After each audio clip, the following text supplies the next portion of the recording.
Hello and welcome to the next level. This is our special late April Fool's episodes. We're going to be doing some fun stuff tonight, but let's get to all of our usual things at the beginning. So first off, our ask for tonight, it's kind of like last week, but it's going to fit in really well tonight, is what are some fun wild magic things that could happen? This time, not necessarily things that might help the character, things that might hinder, things that might be annoying, that sort of thing. So we'll go with that. Oh no. Oh no. And there we go. We're starting it off already. It has begun. Leon's startup session roll is all of a 6. Okay. With a +5. Yeah. I was kind of ready for that. I was like, that's what's gonna, yep, okay. I had nothing to do with that bit. That was all random. Okay, so last week our heroes finally defeated the evil of the Shadow Forest. They took on the Shadow Master and his minions in the main sort of dome of corruption, and their plan actually worked. I mean, what's that? So things went relatively smoothly, and they got through that fight mostly unscathed. So there was some celebration afterwards and some talk of what might be coming next, and we'll pick things up there in just a moment. But yes, I wanted to sort of say sort of a cheers, and this is what is for my players tonight. So hopefully we can enjoy the game, and this won't be too bad.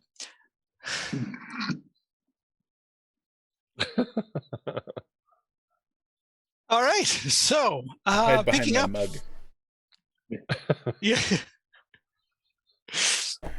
From where we left off, it's probably the next day. You had done some dancing and drinking and celebrating the victory you had won, and you're sort of getting prepared to head out. But Gildy was not going to be coming with you. She's going to be sort of heading back home at this point.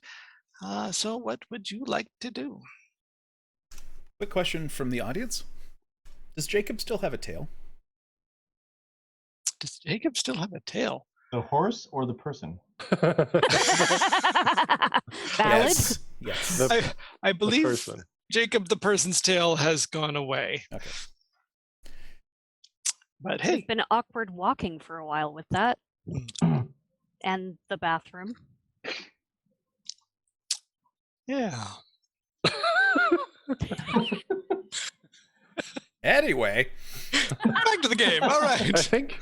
I think we probably end up having kind of an awkward silence around the camp as we're like preparing to leave, but Gildy and Alphonse are not going to be coming with us. Yeah, Gildy is definitely going to be like fussing.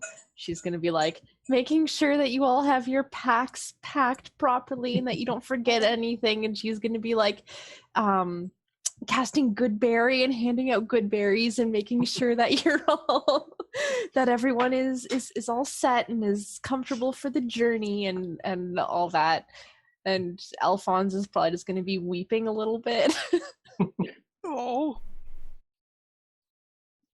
Yes, they're both very sad to be parting from everybody, but they have a mission to finish clearing out the forest, and that's kind of been their goal for a really long time. So, and you now have help from the Dark Elves who have exactly joined the cause. So yeah. So that is the pressing thing that they're trying to get done. But like, yeah, so Gildy's fussing and she's handing out good berries, and Alphonse is like, "You're gonna write us letters, right?" "I'll write you letters. I'll let you know how we're doing with Forest." Well, they're gonna send them by animal messenger, actually. Yeah. We'd have to stay within a certain range for animal messenger to work. I don't have sending. I will endeavor to get sending. Does anyone else have sending? Can anyone send? I don't think so. Of course, I know you can, Minusette. In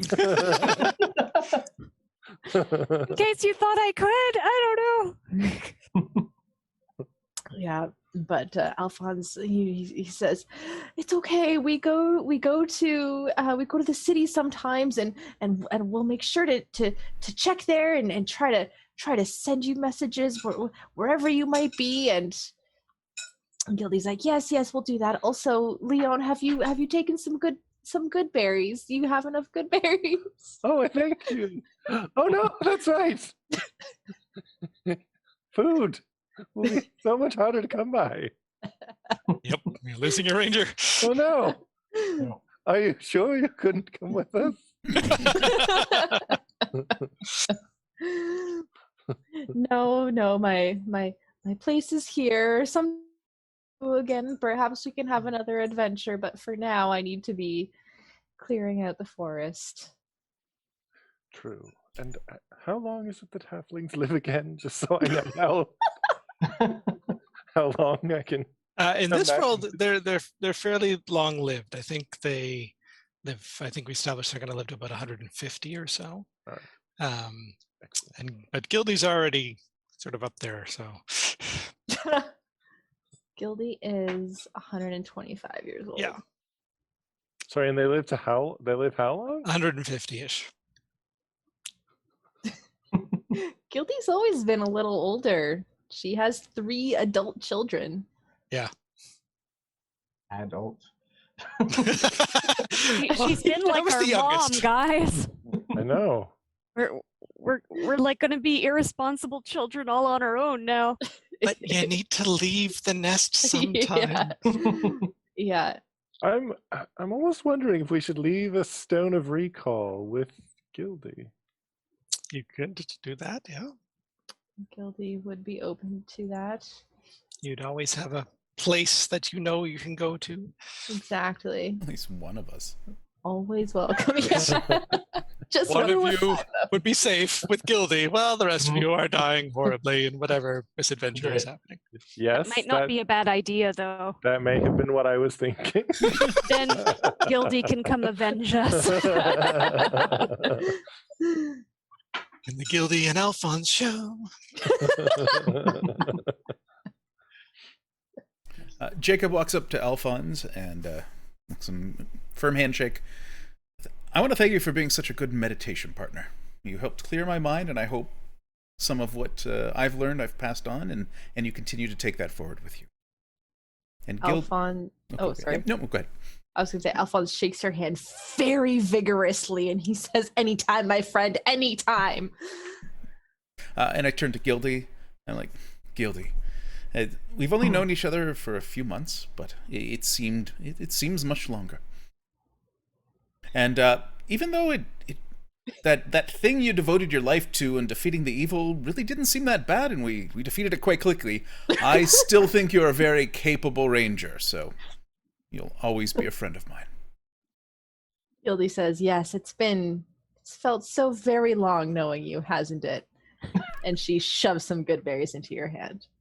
And she says, "Take care, Jake." I embrace her. Aw. The big hug. She We'll hugs miss- you back. We'll miss you, Gildy. Talon at some point will go up to Gildy and, just say, I will miss you. And you stay safe out there. And then she also shoves a couple good berries into your hand. And Turok is behind you, waiting to say, it kind of looks at you, and Turok has been whittling a tree from the dark forest and with his woodcarver set, and hands that to Gildy and just says thank you for everything. Nice. So she tears up a little bit, but she doesn't cry. Alphonse is sobbing. And she says, "Thank you, my friend." And then hands you some good berries. And after seeing that Torok presented a gift, Mint's like, I didn't get anything. Oh no, I didn't get anything. Here's a stick. Yeah, I didn't like get a anything. thing. I didn't get anything for Gildy. Leon gave her a stone, Torok gave her a friend. So are we giving her Gift the? is not without her own purpose. Sorry. It's just like, I don't know what to get Gildy. We may never see Gildy again. What do I get Gildy? I don't have anything. This is horrible. So you see, everybody should probably see at this point, Mint is frantically searching her pockets for something that's worthwhile. Oh. Torok is secretly thinking, give her the healing rock. Stupid. You guys are so mean. So Gildy, upon seeing Mint like going through her pockets, she says, no. You don't need to get me anything. You stay safe out there while you're journeying. Take some good berries. Please just stay safe and send us some letters, and we'll see you again sometime. Mint starts tearing up and says, I will write you guys. I will write you and let you know how we're all doing and getting on. Gildy says, good, and Alphonse says, good, we're very worried about you. She gives them a hug.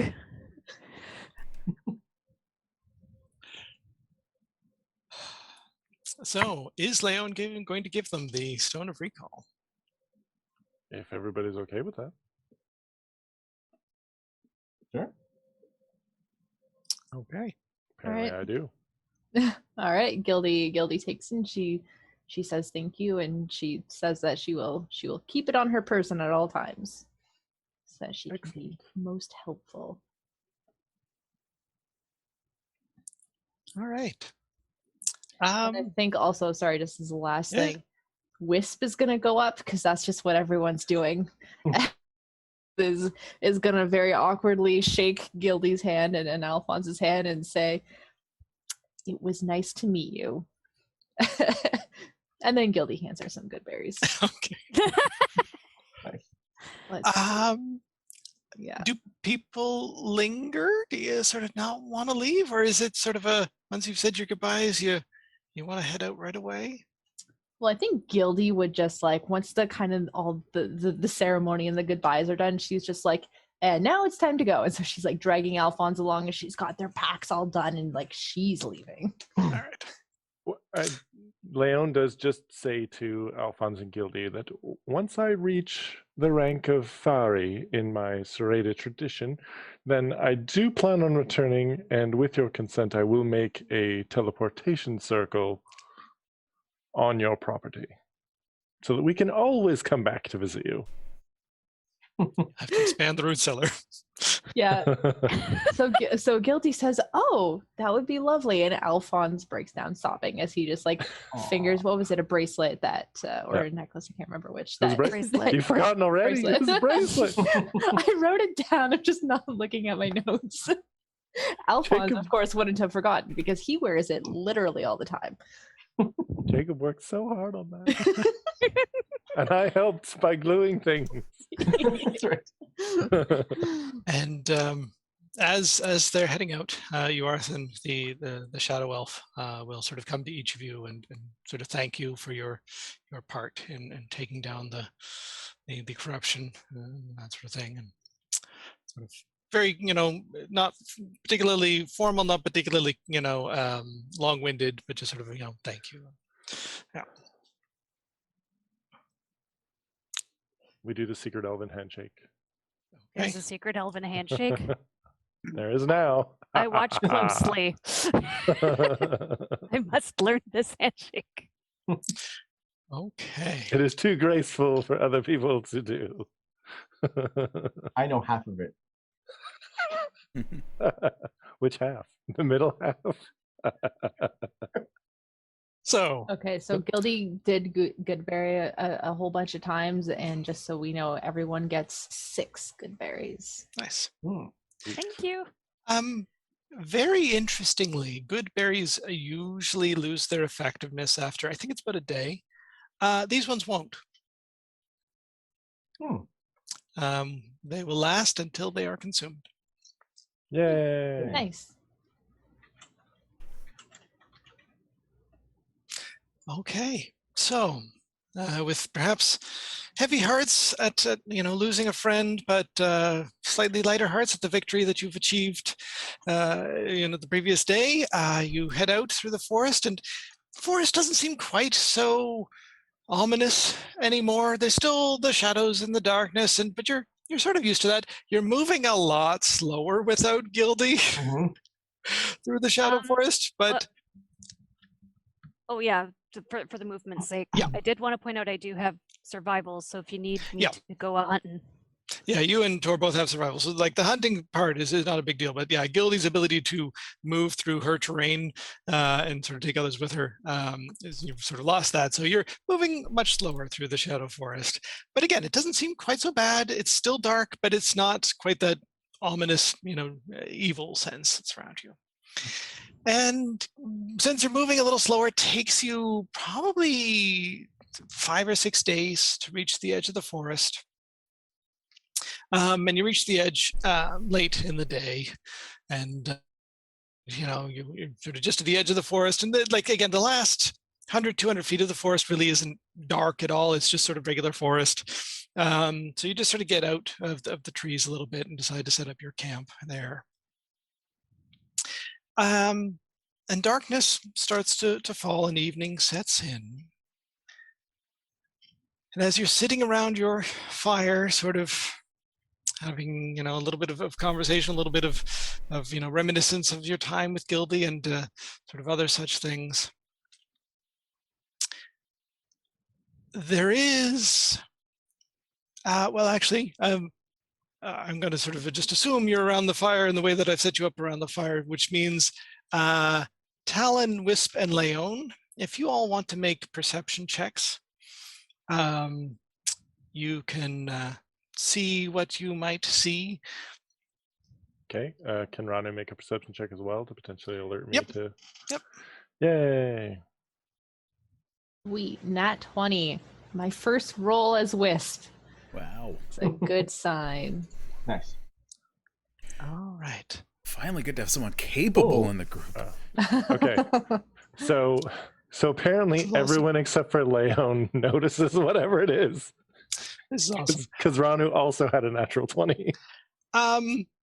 So you think you're being very aware, and you're sort of, you're noticing all sorts of little things that are going on around you, but you don't really see what you think you should have saw in retrospect later on. And what happens is this boulder, probably a good 2 or 3 feet in diameter, comes sort of whistling out of the night and lands roughly in your fire, mostly extinguishing it with a heavy thump and sort of scattering wood and ash and all sorts of stuff around you.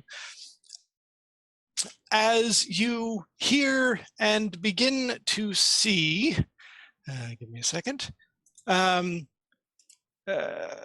3 large shapes, and this is all of you now that you've been sort of warned by the stone, that are sort of lumbering out of the edge of the woods.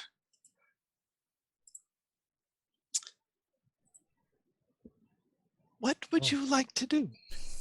Clarification: we haven't had a chance to long rest since the big battle. Oh no, this is the next night. This is 6 or 7 days later. You've had lots of long rests. You're perfectly fine. Are we still in the Shadow Forest, or you are outside the Shadow Forest? You're at the fringes of it, like just beyond the edge of it. Okay. And these large creature things are coming from the Shadow Forest, or Yes. from the They're coming sort of from the Shadow Forest. The Shadow Forest misses us? They look like large trees that are walking, and they've got these sort of nasty looking faces that are sort of mixed into the bark and the trunks and the branches with sort of red glowing eyes. You can make a nature check if you would like to try and figure out what they are. Actually, we'll just start things here.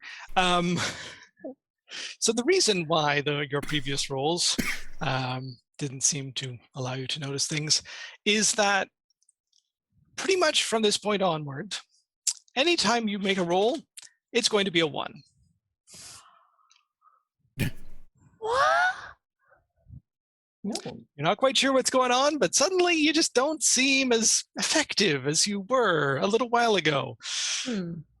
So I will do, even given that, I'll say that Wisp would probably have sort of heard of some of these things, and maybe Talon would know about, well, no, Talon's not particularly of the intelligence side, of Treants.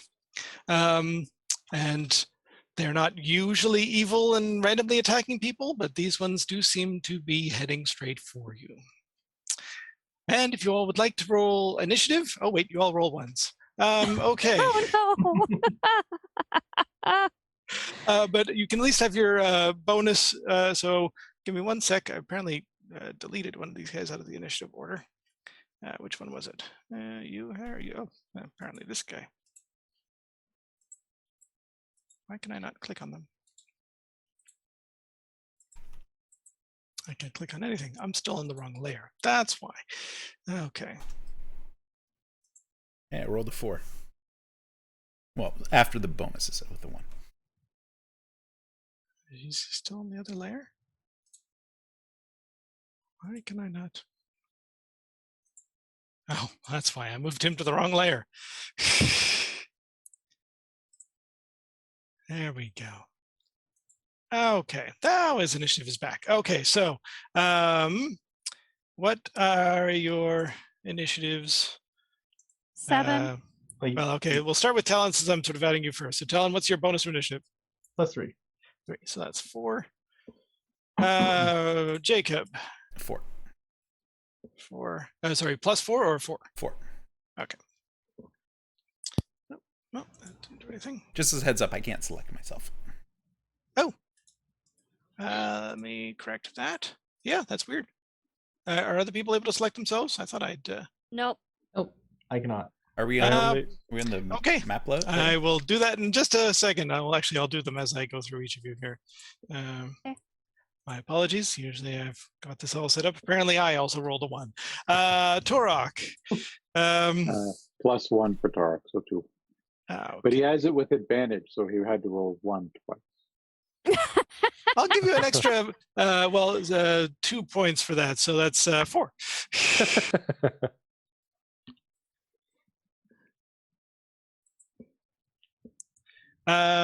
Mint. Total 7. +6. Wow. I think. You. One moment. Have I changed this back since I drank that potion? The potion was for strength, not dexterity. It shouldn't so- affect my initiative then. No. Okay. But yes, you may want to double check that. Okay, I'll make sure Ranu is controlled by Leon. It's right at the top of your character sheet what the plus is. Leon is controlled by For initiative. Leon. Yeah. Leon. Yeah, my initiative says +6, so I don't think that's affected by my strength. 4.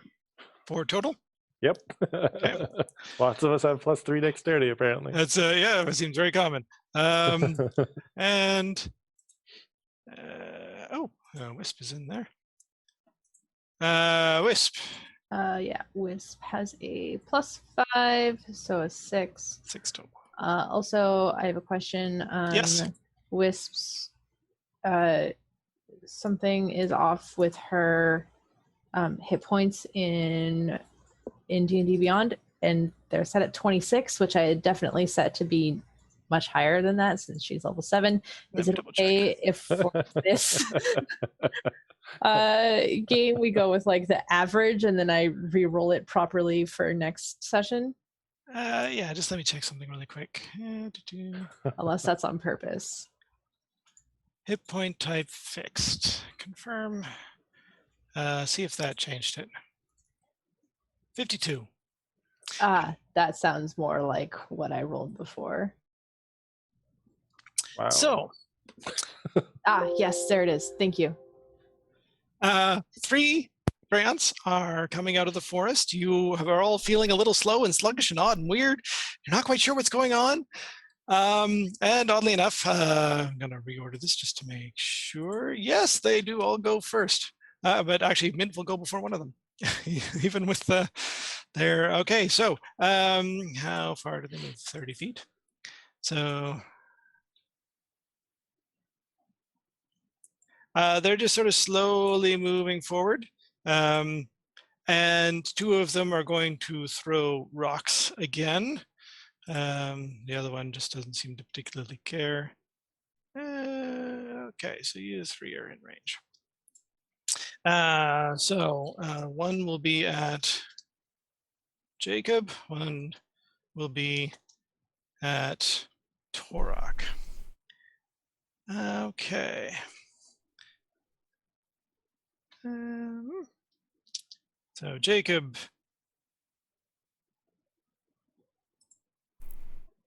I'm assuming a 25 is going to hit you. That's probably going to happen. Torok, 15? I'm less sure about that No. one. Does not hit. Okay. So Jacob, you get hit by like big stone that sort of comes in. It really sort of hurts, knocks you down. You take 200 points of damage. Good night, everyone. no, but it's a decent amount. 21, no, 27 points of damage. Holy Okay. cow. All right, Mint, what would you like to do?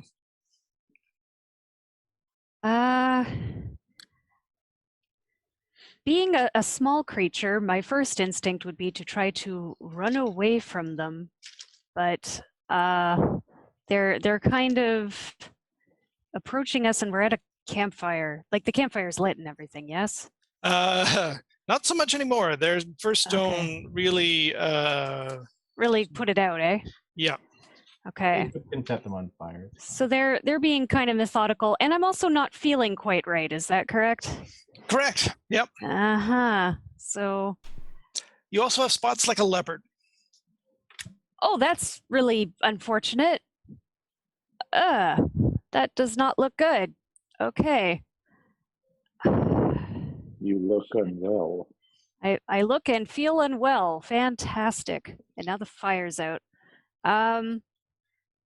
Remember, your character does not really yet know that everything they're going to do is going to fail. You know that. That's true. I just feel unwell. All right. I decide I'm going to try and be a distraction while the others get away because I have my boots of expeditious retreat and I Okay. can move faster than the rest of them. So I am going to try and fend them off. So I yell out, "Everybody get away." I'm just going to figure out distance here because I don't necessarily want to run like right up to them, but I do want to get between them and my friends. Yep. So You can definitely get up close. I'm going to do that. I'm gonna jump here and I'm gonna try and take a swipe at this guy. All right. Because I'm hoping being on the middle one that the other two will converge on me. So yeah, you get out your sword, I'm assuming. Yep. And yeah, you like slash, but it's really weird. It's sort of like your sword just sort of like not quite bends the wrong way, but even your like hand is just like, nope, that wasn't anywhere really near what I wanted to do. Yeah, does So it's not like- seem to Oh, work well for you at all. that was not good. Ugh.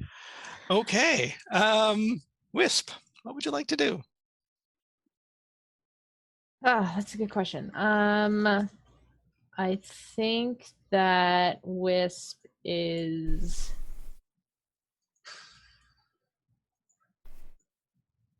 Well, she's gonna try to talk to them. She's gonna say, she's gonna yell out,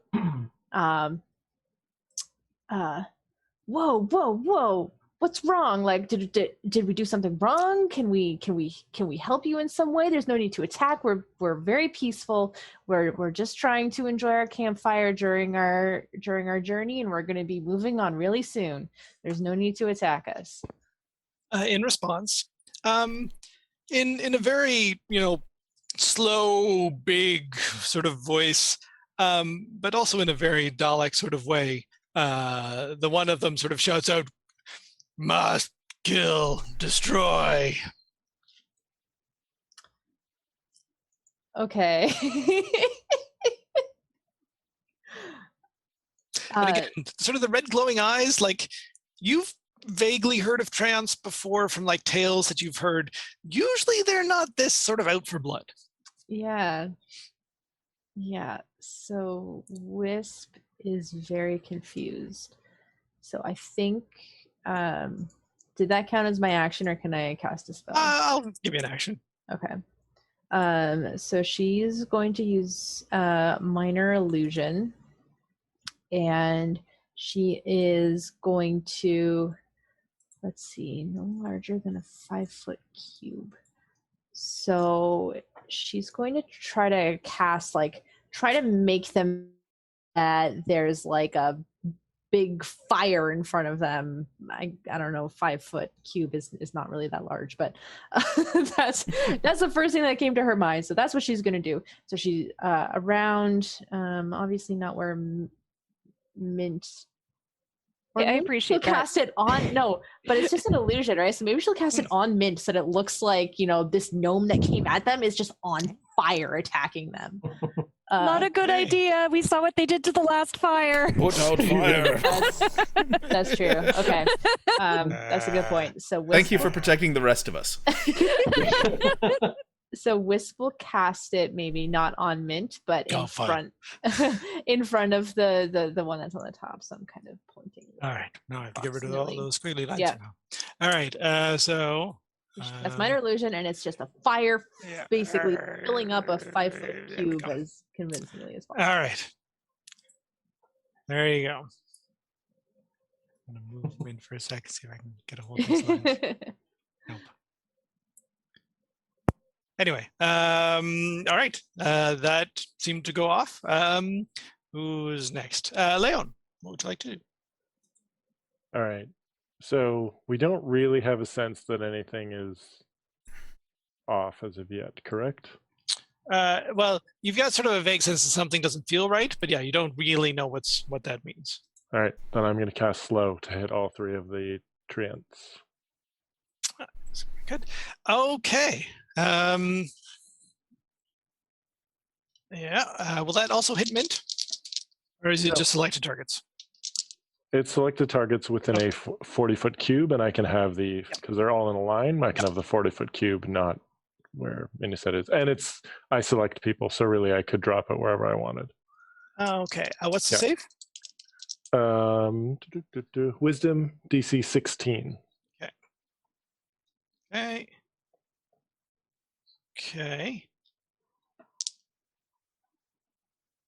Okay. 2 of them actually fail. Yay! So yeah, speed is half, -2 to armor class and dexterity saving throws, can't use reactions. On their turn, they can either use an action or a bonus action, not both. Yep. And they can't make, regardless of their abilities or magic items, they can't make more than 1 melee attack or ranged attack during their turn. Yep. All right. So I do that and shout out to everybody that I've slowed them. So let's just get away. Turok yells back, "How can we tell?" Speaking of Torok, it is your turn. Actually, Leon, are you going to move? Yep. All right. I will let you move yourself, and you can move on to Tor. Okay. So Tor is finding this interesting because everyone's saying it's not. It seems to be hinting at this is not good behavior for them. So he's going to move as close as he can. And then he's going to try to rage. Okay. Specifically, whether or not he can, is trying to aim for the one that allows him to touch the minds of the creatures within 30 feet. Okay. Yeah. Make your roll to see how you do. Oddly enough, you're going to succeed because you automatically roll a 1.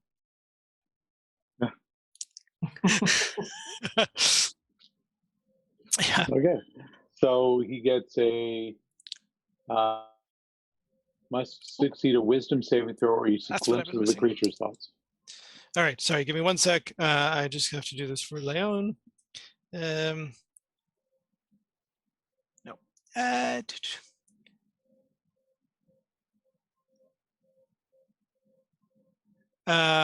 Leon, there's a mushroom growing out of your head.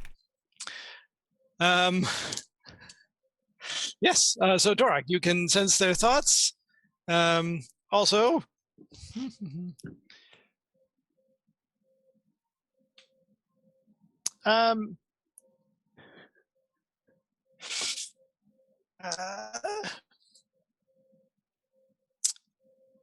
yeah, a pile of snow lands on you, sort of semi-burying you. It's not going to sort of really affect you. You can move through snow relatively easy, but a big chunk of snow lands on you for no particular reason. So the thoughts that you get from them is very much sort of strange. It's sort of this repetition of, crush, kill, destroy. But in the back, there's sort of something that's driving this. And you get the sense of must obey her. That is what you So get. Turok unburies his face to yell, somebody's in control of them. It sounds like a female was in control, a her specifically. All right. Rage is a bonus action, and I'm not going to make you take an action to unbury yourself. You can sort of charge through the snow if you like. What would you like to do? Given the distance, he's going to pull out a javelin and throw. Okay.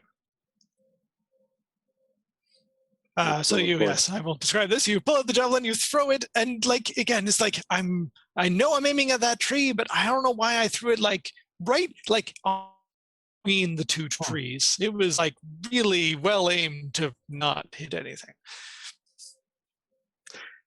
All right. And you've moved. All right, and, Jacob. Well, go ahead. He's got a second attack as well. Oh, right. Yeah. Go ahead. He's going to pull out a hand axe. Maybe he could do better with that. Exact same spot. What? This is you again. You're getting sense something is strange here. Something's going on. Jacob. Yeah, I think without things are maybe starting to percolate. But yeah. Even with the thing that they're under control, they're attacking us. So I think my first action would be to firebolt the one that Mint is on. Okay. I'm not going to have you hit Mint. However, again, it's sort of you firebolt and it goes right between two of the branches, and some trees in the background are sort of just sort of hit with the fire, and sort of there's charred leaves and branches and that sort of thing. You're like, usually I'm better than that. Yeah, strange, something strange. That feels weird. So in addition, I will, because I got hit by my boulder, I am going to, as a bonus action, cast. What's my spells here? Healing word at second level. So that normally does 2d4 plus 4, so I think that would only do 6 points of healing. 1 plus 1 plus 4. For those dice, you can roll full. You can actually roll for that. Yep. I was going to use that as a clue that something was really going bad. Not quite that bad. Also, you are large now.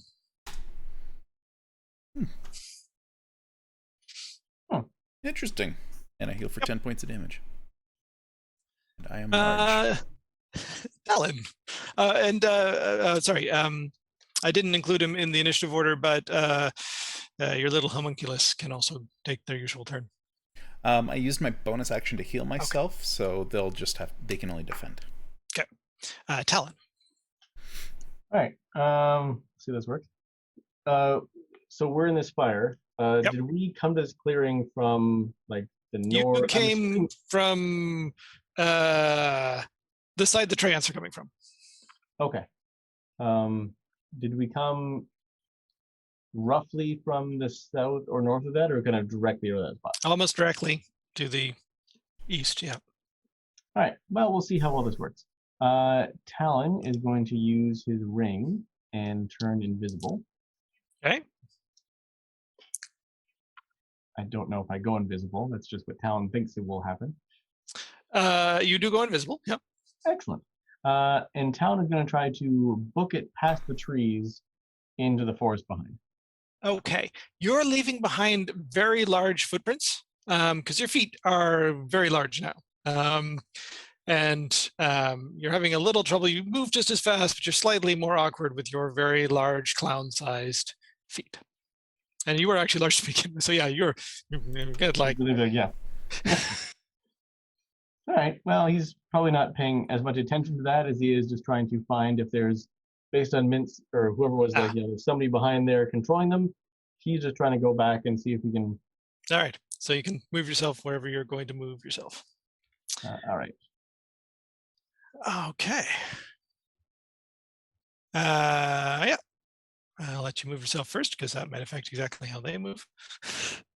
All right. So 45, so I can go to.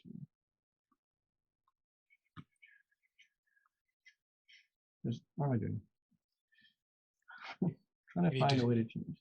There we go. There we go. Okay. So the objective, just so you know, in terms of direction, is he's planning on just kind of going like between. Yep. them. That hole particularly gets a little bit smaller, especially since the Treants, there was a fire in front of one of them, and there's a, Mint attacking one of them. So the one at the top is the one who sort of can move fully. He comes down. Does he have any sense at all that you might be there? I mean, I purposely went invisible before moving, so there's no indication of where I went. Yeah. Yep. However, again, you're leaving big footprints. Just give me. Yeah. Well, yeah. Sorry, I was going to ask you to give me a stealth roll, but you roll a 1. I roll 1.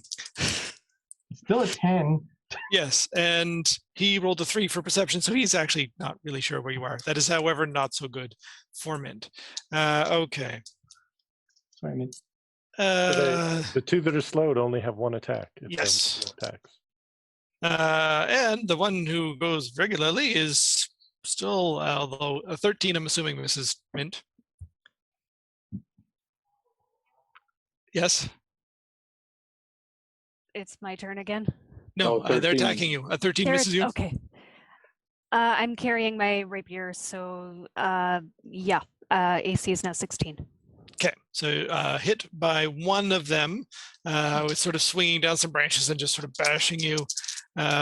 You take 19 bludgeoning damage. Okay. Ow. Then the other 2 are slowed. They do not move as fast. However, this guy can move in a little bit. He's going to attack once at Torok. 15.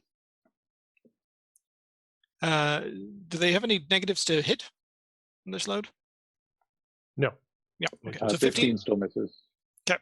Still misses. And then the one in the middle is not going to move, but he will try and attack Mint.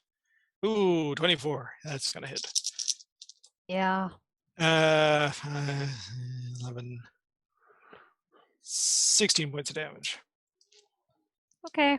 Oh, and they do get another wisdom saving throw at the end of each of their turns. Okay. Wisdom DC 16. If they make it, they're no longer slowed. They are still both slowed. Yay. So their armor class is worse by 2. Good to know. Mint looks pretty clobbered after that, guys. Yep. You suspect that 2/3 of her overall well-being have just kind of gone bye-bye. What would you like to do? You're getting the sense that, yeah, something very strange is going on here. You can't quite hit things very well. You're not like you should have been able to hit, but things, yeah. What would you like? So Mint feels really weird in her arms and such. She's thinking she might attempt to climb one of the trees. Oh, yeah, okay. So there's one right in front of her, so she might as well try climbing that one. I mean, I only roll a 1, but depending on what the difficulty is, I have bonuses. Yeah, what is your athletics? +4, so that would give me a 5 for climbing a treant. All right. I'm going to draw a circle. 1 second. I've never attempted hog tying a treant for anything.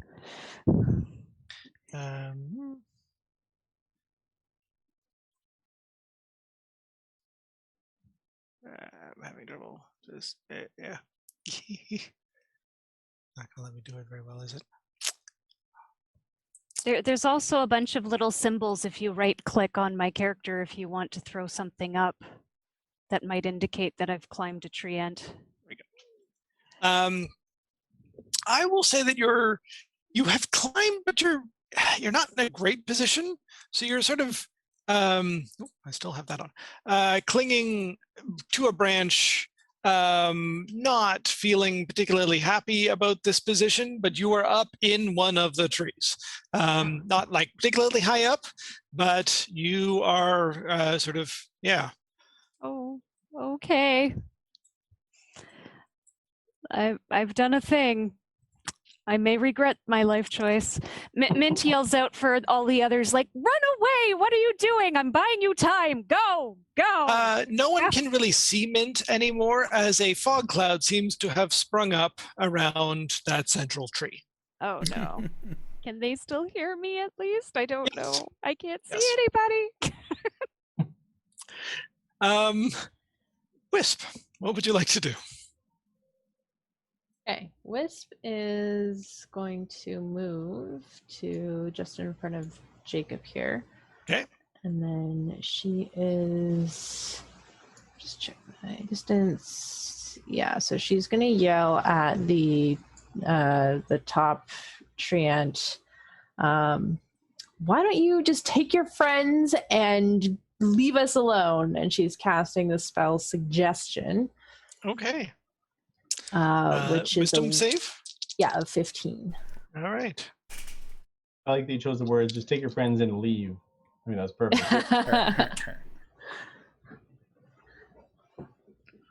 All right. Did they all make one or just a?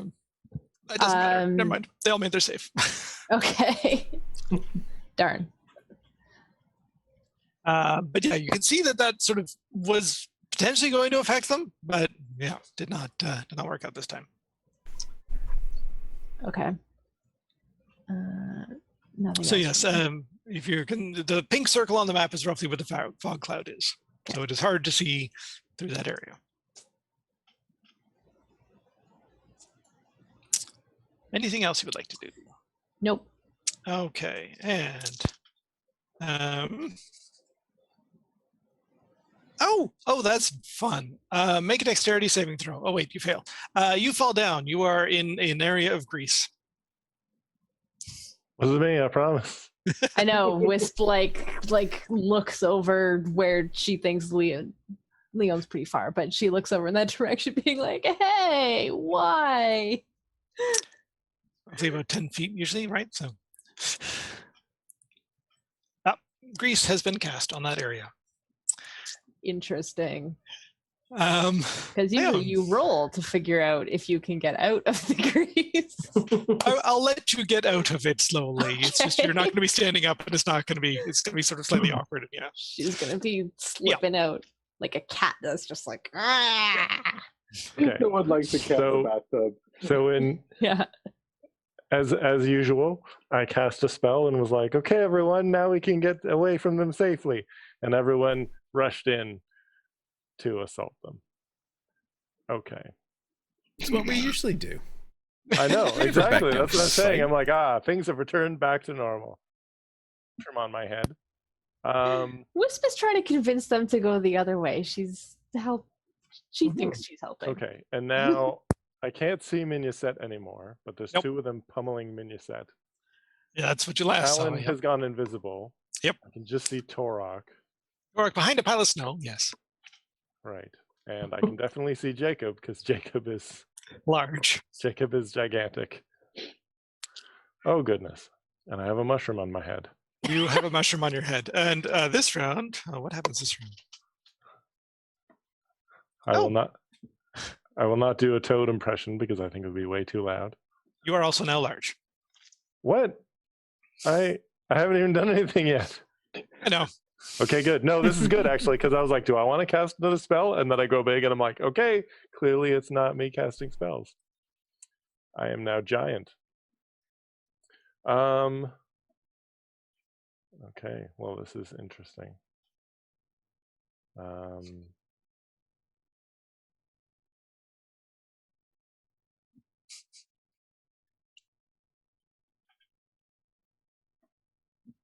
I don't even know. Like, because I'd have to be able to see Minuset to be able to do anything. And I'd have to get in really close to be able to see Minuset. Yep. And I don't really want to do that. You can see one of the trees and a little bit of one of the other ones. I think I'm just going to take some time and I'll send Ranu up to try and get a glimpse of. I'm now regretting the fact that I was like, I won't need to spell magic, and I didn't take that for today because there are so many things that it could be useful for. But why would I need that? How far, high up did you? That sounds ominous. I don't know. How tall are these guys? The Treants? They're Yeah. probably a good, like, 20, 30 feet tall. All right. So like 40 or 50 feet up. So that, Okay. And just kind of maybe even 60 feet just to Yep. kind of scout over that area to see if there's any hint of it clearing. I also did not take gust of wind today, which also could have dispersed the cloud. Fog, yes. I am ill prepared for this battle. All right, so Ranu, is gonna fly like just over here, just trying to kind of survey the scene. And I guess I'm gonna make an Arcana check to try and figure out what the heck's going on. All right. You I rolled a are 1. not really sure what's going on. It's still a 12. Still a 12. Okay, that's actually not bad. So you are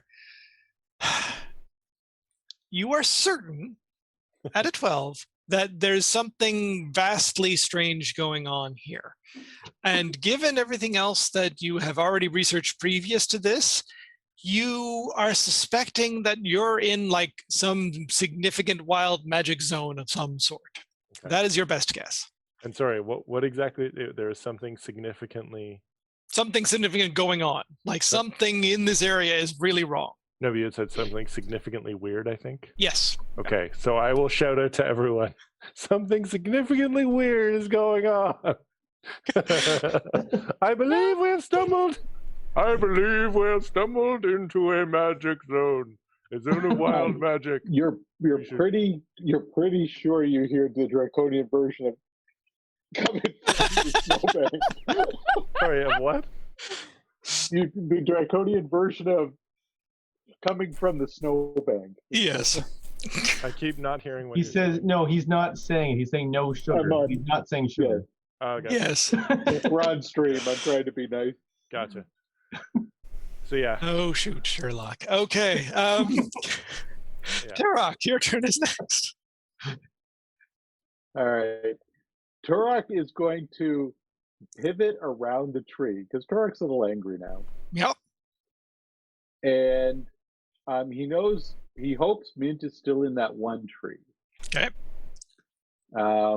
Because he's going to pivot here and then he's going to breathe lightning through the 2 trees. All right. And that's a DC 14 saving throw. Okay, yes, I'll roll that first. So the one makes it, the other does not. Okay, so yeah, one takes full, one takes half.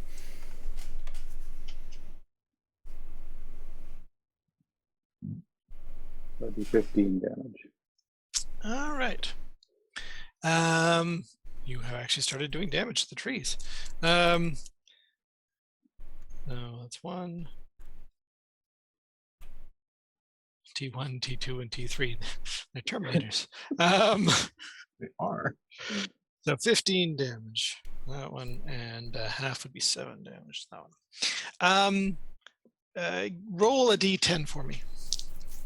You have had this wild magic effect before.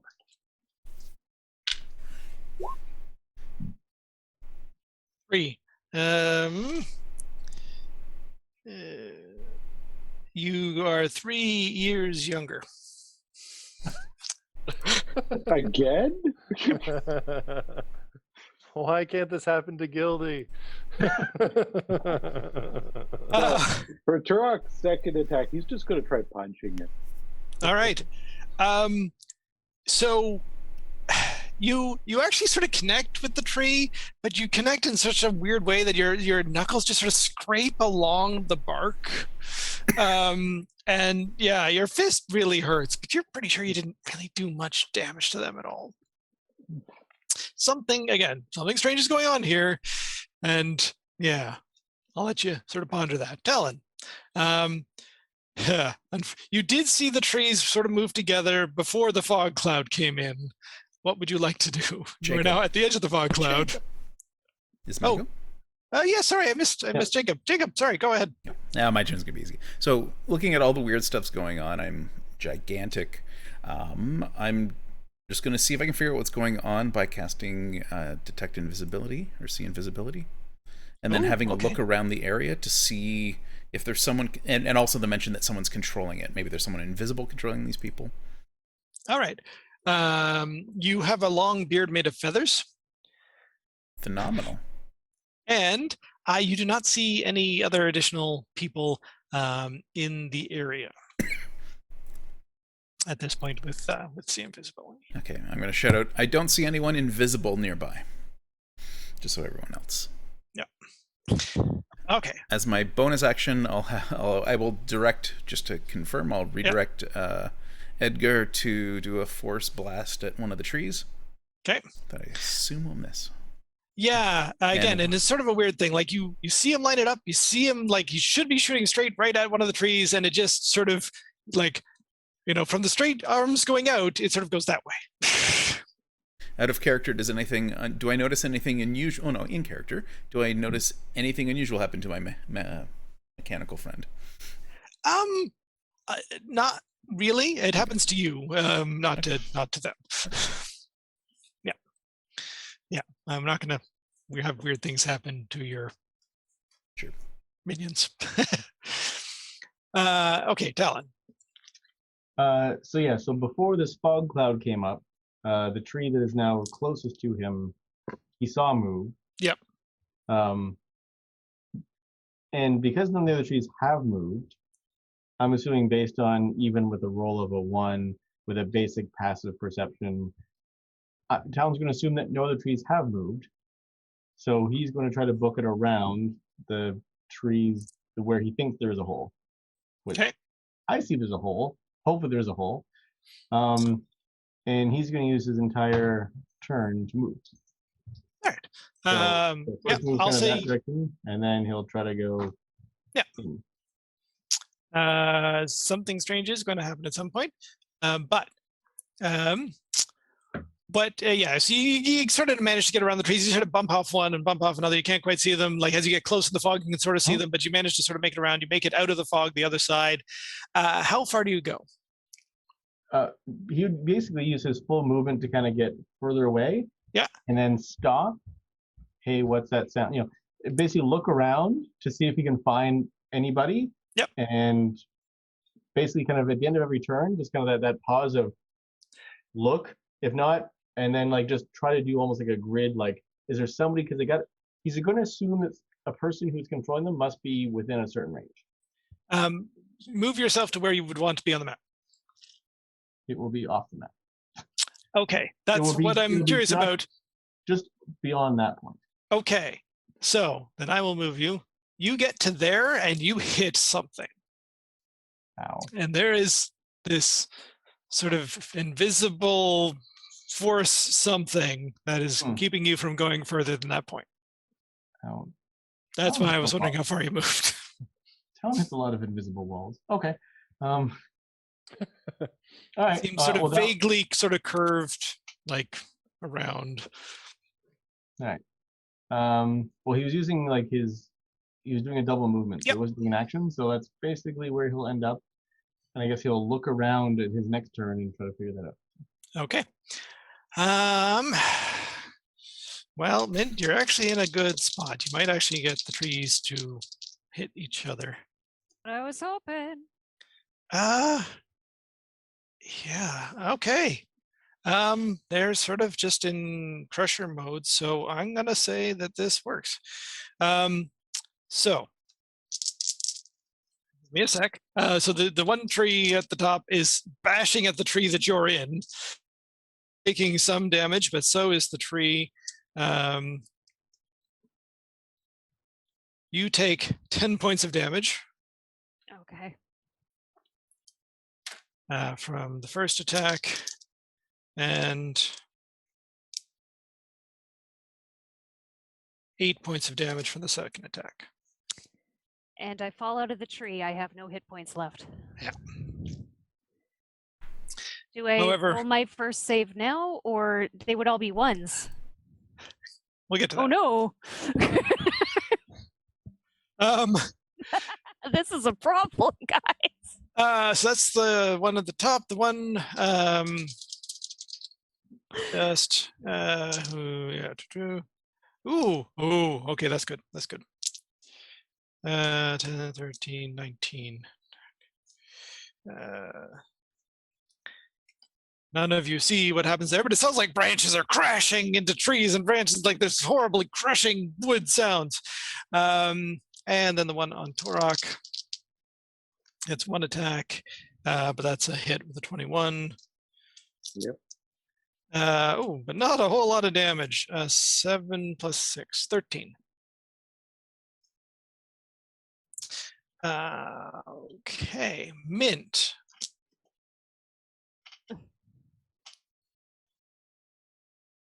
Oh, you die and are surrounded by faint ethereal music for the next minute. So yes, when I say you die, you are not going to need to make any, well, actually, no, yes, you will not need to make any death saving throws. Okay. But you are unconscious at the moment. And there's faint ethereal music. Yes, out of coming the- from where Mint is. coming out of the Oh, fog. So That's disconcerting. crashing tree sounds followed by faint ethereal music. Nope, All right. not disturbing at all. Wisp. Okay, so Wisp would like to try to get out of this. Okay. So she's gonna try to claw her way out of Yes, it. I will say you can use your full move to like carefully claw like into the ground and around the grease to get out of this. Which direction did you want to go? Eh? Yeah, that's Alright. good. So yeah, grease. It actually only affects people when they first enter, or so end yes. their turn there. That's right. So, So if you're there, as long as she moves out of it, she's fine. all right. Yeah, so she claws her way out of it. So that was my move, but I have an action. I think that she is going to try Charm Monster Okay. on, I think the top one again, the one that's attacking the tree that the tree ant that Mint was in. Okay. Is that? Let's just use a color. All right. Charm Monster. I'm going to assume it's a sort of wisdom save. Yeah, it's a wisdom save 15. Yeah, a 19 probably makes it. Mm-hmm. All right. So yeah, that did not seem to. Yeah. So Wisp is just like standing by and she's just like trying to shout at these tree ants to like calm down or like go away and leave them alone. And she's getting a little bit frustrated because her attempts are not working. And Yeah. she was just slipping around in grease and that was unpleasant. And I did just roll an effect for you. What was it? Oh, that's what it was. Yes. Okay. It was actually a good thing. Leon.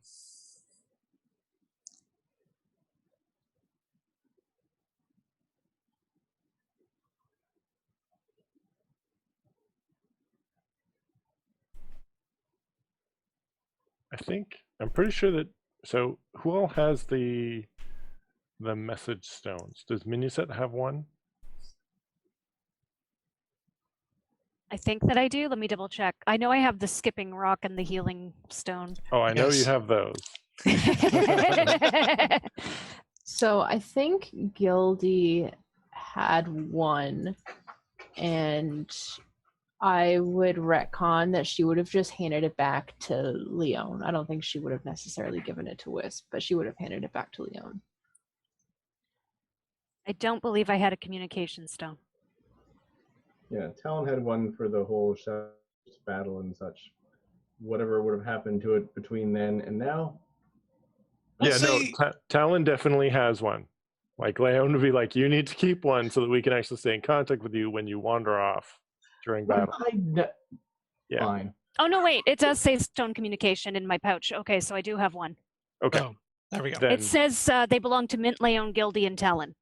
There I you go. wrote a note about who has them all. So Gildy probably gave hers back, and yeah. Yep. All right. and yeah, like Torok is always out in the open, so I think it probably makes sense. We probably would have given it to Wisp, the extra one. Sure. Yep. Because Sure. Jacob can cast it, and Torok, like, there's never a reason to need to contact him. Torok's not subtle. No, exactly. We always know where Torok is. Okay, so Mint, Leon, Wisp, and Talon. All Yeah. right. What did Okay. you want to do with that? So I'm going to try and, because we don't know what's going on with Minuset, but she's in there. Yep.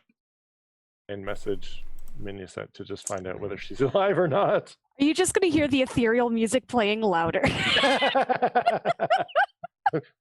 Yep.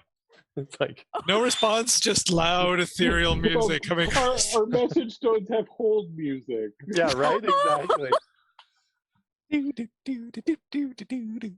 That's ethereal. No. It's actually the ethereal version of Final Countdown, which is really weird. Oh, that would be so weird. I've lost my ability to control Ranu or myself. Oh, did you? I did. Not something most people admit on the live stream, B, but I've lost control. I think you should still have them. Oh, wait. Sorry. Yes, you're right. You're just not on the pointer. All right. So we'll assume that Ranu is somewhere like flying up here So over top of the fog cloud. and seeing nothing useful. Yep. But hearing ethereal music. All right. Yeah, definitely like looking for Minuset, looking for Talon, because those are the two people I don't know where they are. Yep. Okay. So I think then I'll also like let everybody know and be like, Minuset's not answering the message stone. Bad things are happening.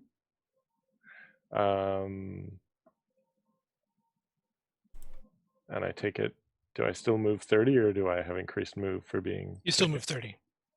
All right. You are just big and moving 30. All right. Then I will try and get out of here. Okay. You also do not get that far. You get to about there, and you run into this sort of wall of force that you can see through that seems vaguely sort of round and trapping you inside. Oh, okay. So it's like a dome. That's why I asked how high Ron was going. Oh, all right then.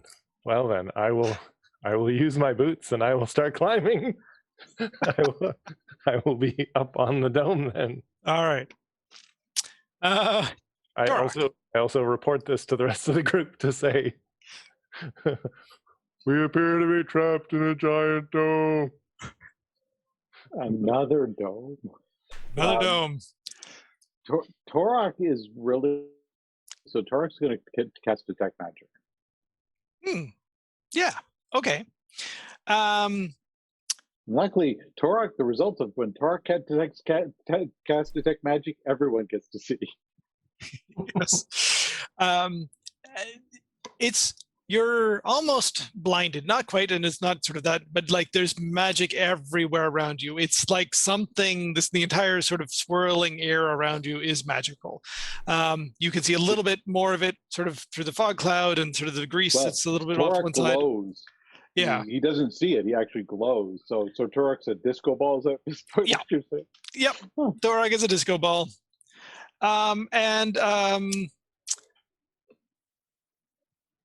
Okay. No, I'm not gonna do that one.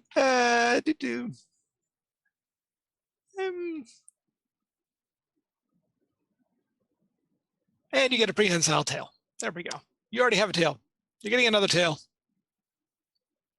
You have two tails. It's a tail of two Toroks. Anyway, two-tail Torok. A tour of two tails? There we go. Yeah. So yeah, but you get the sense like magic is all around you here.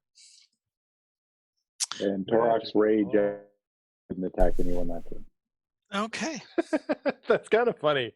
You're like, ah. But you were and you're attacked. like magic. As is long as all they around attack you, or you like. Oh, that's true. So. That's true. Yeah. Yeah. Oh, that's nice. And did you do your reduced damage from that attack? Oh no, I did not. It's That's still in effect. So. Okay. Are you going to move at all? resistance is half. Yeah. Okay. No, at this point he's hoping to do some level of distracting or. Yeah. So I guess Jacob. 5 seconds. I will let you have a non-1 roll to give me an intelligence check. No, I was going to try something.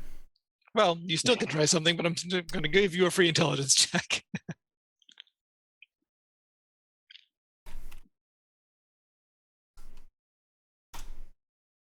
Yeah. So given everything else that you've seen going on, given what Leon has been saying, you're starting to think that maybe there's a different way you need to be going about things, almost as if you want to,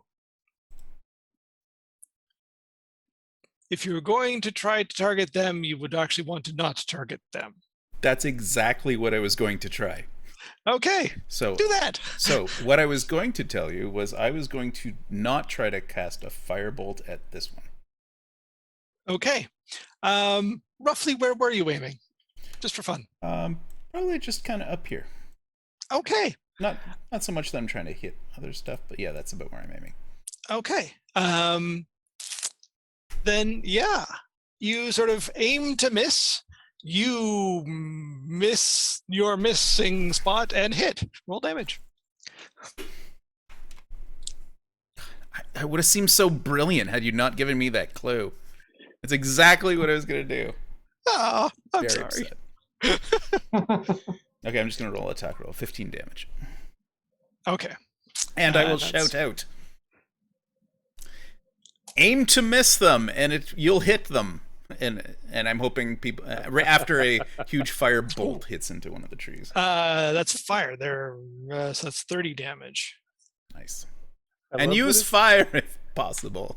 Fire's great. I love that it's Jacob. At that like point, aim to miss them.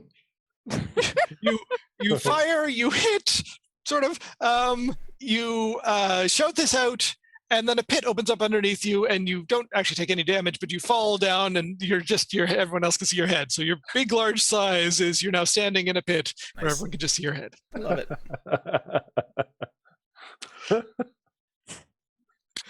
Oh, gee. Talon. So Talon is basically going to kind of run along the wall to see if, to a degree, how far this wall goes, and probably will spend his entire turn just trying to trace to see if the wall is it straight, is it curved, is it whatever, and if there's potentially a weak point that he feels along the way. Whoa. Sorry. Sorry. Gridless. I have to undo that. Okay, let's try that again. Okay, are you? Nope. Give me 1 second. I'm trying to.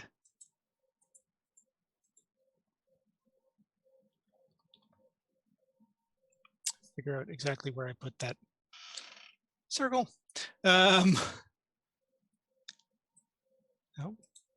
Nope. Well, yes. Which way are you going to run? I guess I'll just do it that way. I was going to try and show the circle that I'm seeing that you can't see, but apparently it's not going to let me get to it easily. Do you want to run north or south? There's more of the map to the north, so I'll go north. Okay. So essentially, you sort of do this sort of as a line. Yeah, you sort of get about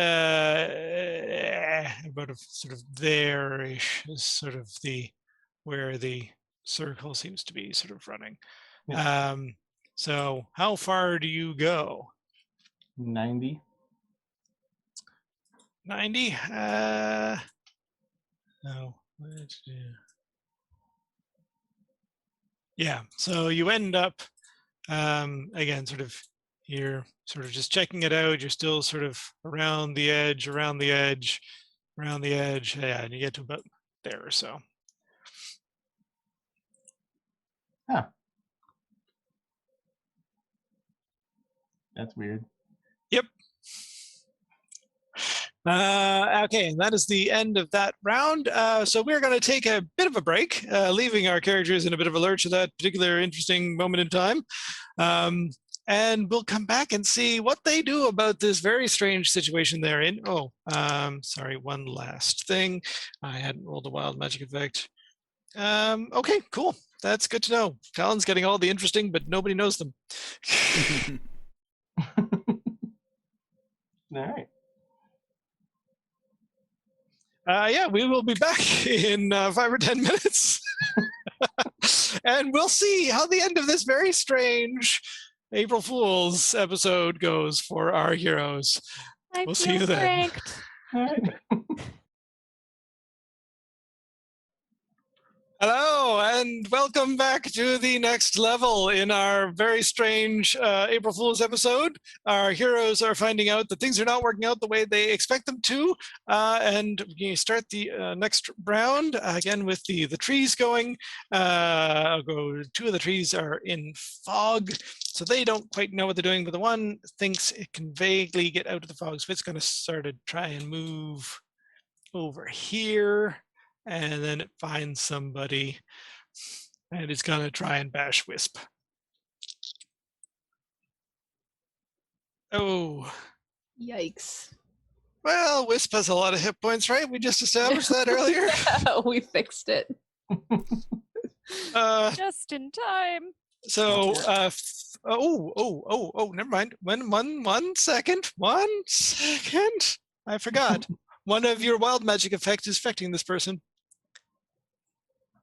Yep. It did not make a difference. Never mind. So 15 damage on the first hit.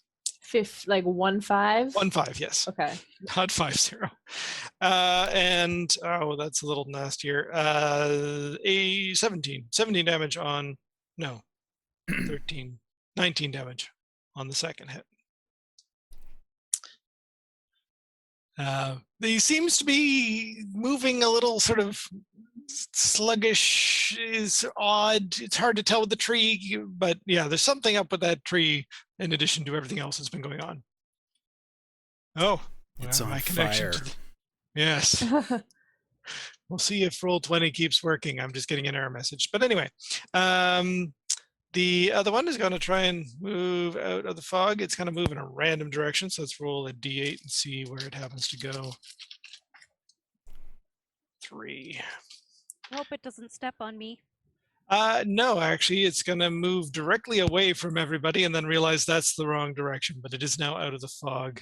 It's going to start moving around sort of that way. Oh, no, it's slowed. So yeah, it probably gets to about there. And then the other one is just going to attack Torok. Oh, Torok. I'm so sorry.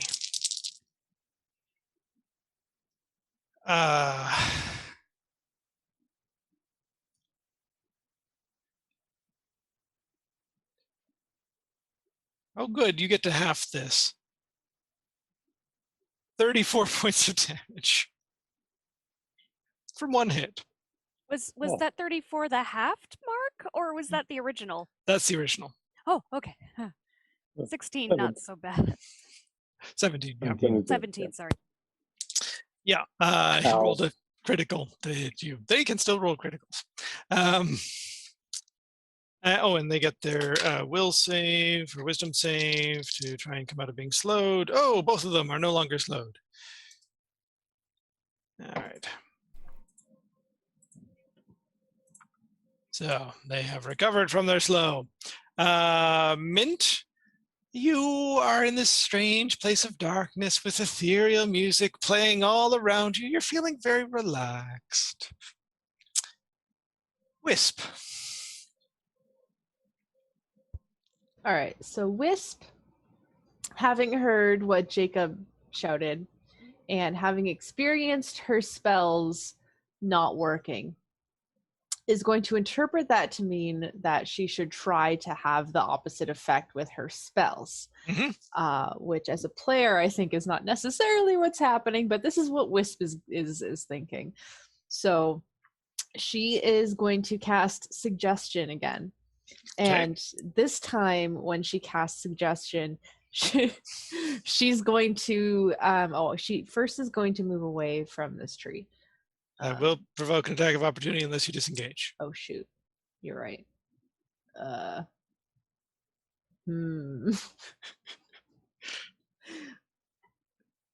Try your suggestion first. Okay. So I think she's a little confused, so she's just going to shout with the intention of trying to make them go away. Yeah. She's going to say the words to the one that's right next to her. You should keep attacking us. And that's a wisdom save of 15 for that. So I don't know what you want to do with that. Okay. All right. As much as you can tell, a tree seems confused. It does seem a little confused. And then for everybody else's viewpoint, Wisp disappears. Wisp, you are in this place of etherealness, and yes, you have been transported to the astral plane. Huh. You're muted, D. I think Jacob can still see Wisp. Eventually. I think that's the ethereal plane, not astral plane, but I could be wrong. Oh, I transported just to see the astral plane. Yes. Oh, no. Yep, sorry. That's ethereal plane. Well, Wisp is immensely confused. Yeah. And I rolled that before. That's why, like, you're gonna sort of get away from them anyway. Okay. All right. Don't worry, you'll come back on your next turn. Leon.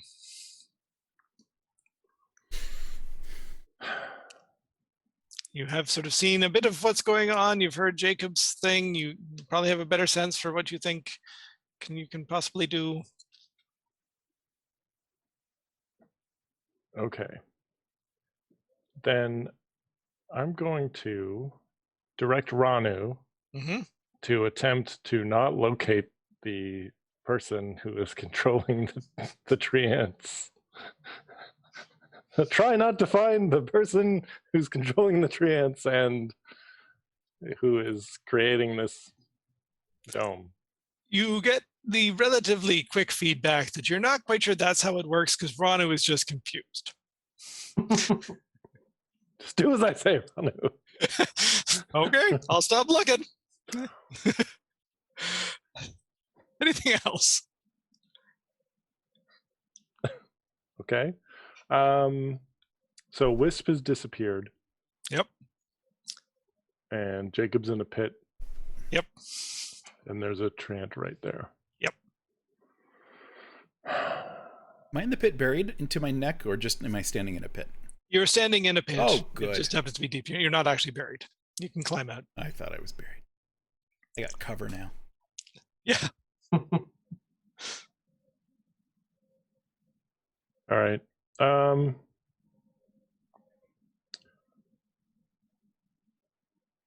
Then I guess I'll move in a bit.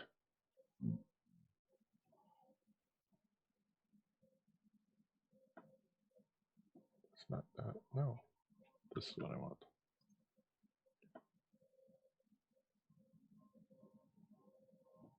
Okay. No. I feel your pain. All right, so I believe I can move to there. Yep. And then I guess I summon 4 magma methods and basically get them to breathe fire on this guy.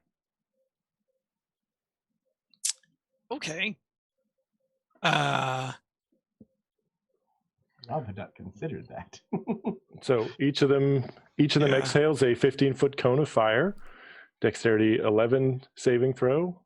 2d6 fire damage on a failed save, half as much on a successful one. Okay, so it's a saving throw. All right, Yep. that can work. So there's 4 of them. Mm-hmm. Let me just quickly see if I can find a fun little something to stick in place just to sort of track them. And it's within 90 feet, so I mean, if I can, I'll basically conjure them so that they're each on a side and they just hose that thing with fire, but aren't within like melee range if possible, because it's a 15-foot.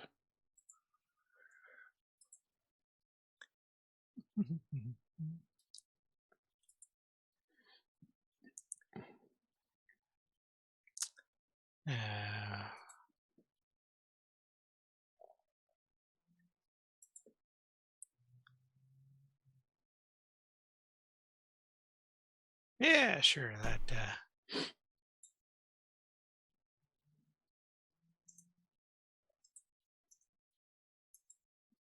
So all around that area. Yep. All right. Then they breathe fire on him. Okay, so 4 saving throws. Dexterity, I'm assuming. Yep. And what's the DC? DC 11 dexterity saving throw. Okay. Okay. Okay. Okay. Okay. He makes all of them. So roll damage for 4, and then he's going to take normal damage because he takes half damage and then it's doubled.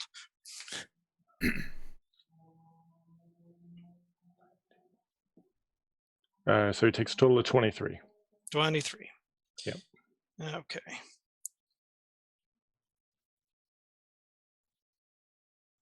All right.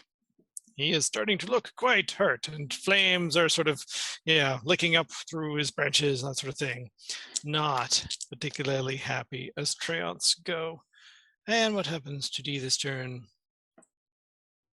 Oh, that's great. That is awesome. So in addition to being large, you also now shout whenever you speak. All right. So then I'm shouting in Primordial for them after they breathe fire to back off, because I don't want them engaging in melee right now with the creature. They will, move sort of back a little bit. Say about there. All right. Yep. Torok, you have heard the instructions. What do you want to try to do? Willing to try anything, so he pulls out the axe and tries really hard to miss the. How do you try to miss? What are you aiming for? It's basically if this was somebody who wanted to scare. Yep. He's trying to just scare them. So he's trying to swing just to scare them. Okay. All right. So you just sort of a shot across the bow sort of thing. Yeah. All right. I'll say that's close enough. Also, there are now 3 additional yous standing around you, sort of roughly doing the same thing, as if you had cast mirror image on yourself. You can roll damage. Yeah. And this is your axe or your hammer? This is the axe. Okay.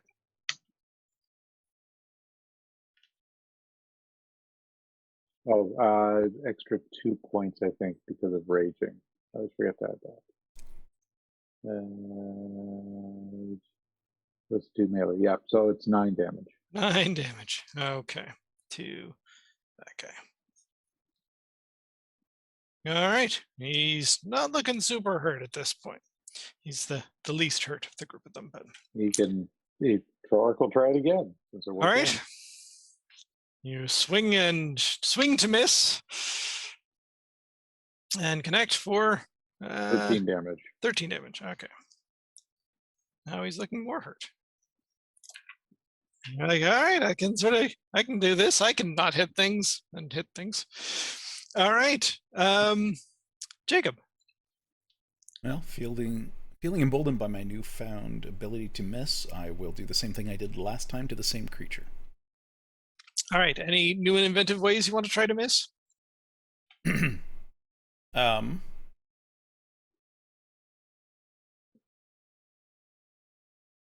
I'm trying to. Yeah, sure. I will try to aim over the top of their head. Yeah.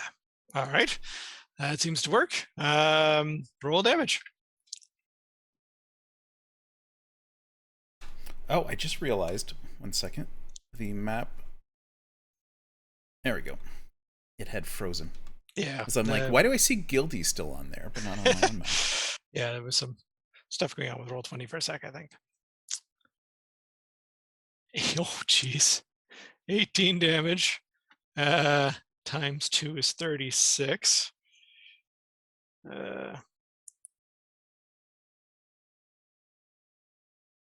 Is he dead? He is dead. Nice. He is an X tree. I'm really sad that Torak is now 4 of them. I'm doing a quick scan to see who's hurt around me. Okay. Yeah, Torak is hurt. Gildy you can't see. Mint you can't see. Talon you can't see. And I think Leon looks okay. Yep, I just have a mushroom on my head. Yeah. So if I try to cast Heal Self on Torak, is it essentially a 1 in 4 chance that it'll work? I think it will work. I think it's only when trying to target them with like damaging spells that the mirror image will kick in. So I will say you can cast Healing Word on them. Okay, then as my bonus action, I will cast Healing Word on Torak. Just at first level. A massive 5. Okay. So Torak, you regain 5 points of damage. Jacob, what happens to you this round? Oh. You cast your Firebolt, and your fingers remain smoldering. For the next minute, any flammable object you touch that isn't being worn or carried by another creature bursts into flames. Okay. Are you going to try and get out of the pit, or are you going to stay in the pit? I'm going to stay in the pit. So it's a nice safe spot. Nice. Talon. All right. Well, the closest target to me is now not so much there. Yep. Having listened to all this and seeing people successfully hit things, Talon is going to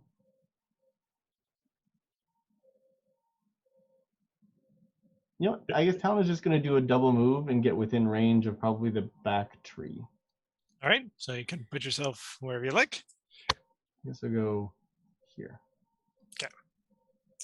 You don't want to do a flying butt punch to that guy. I double moved. I can't do the butt punch. Sadly. However, if the tree moves out of your range, you might get a attack of opportunity on them. Well, that was kind of why I went where I did. I'm like, likely the tree's going to go and engage. Yep. Okay, and that is what happens. So that tree is moving its way around the fog. It moves out of your attack range. What would you like to do? I'm going to try and not hit the tree. What are you aiming for? It's kind of like if the tree is in front of me, it's like I'm going to try and hit the space to the left of the tree. So just like miss it that way. All right. So to make things a little more interesting, I'm going to say that you have to be aiming for sort of something physical. Oh, all right. I could aim for the make-believe tree in my mind that's beside it. No. Yeah, well, you know what? No, what I said first is what Talon tries to do.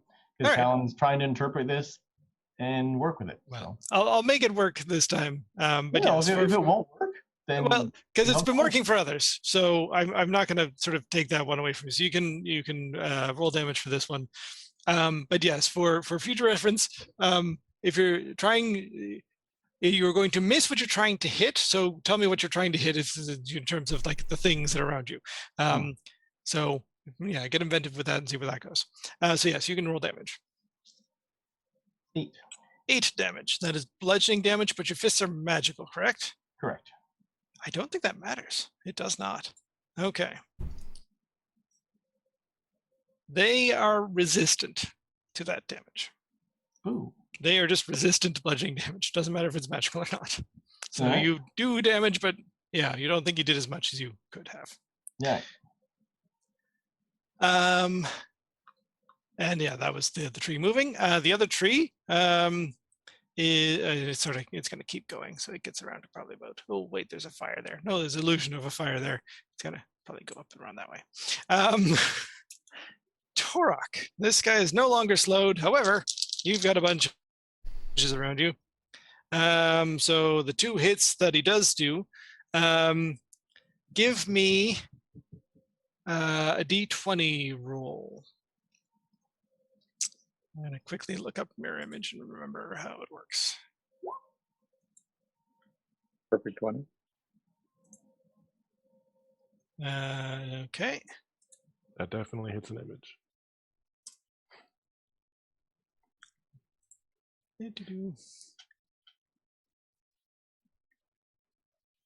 Okay, give me another one.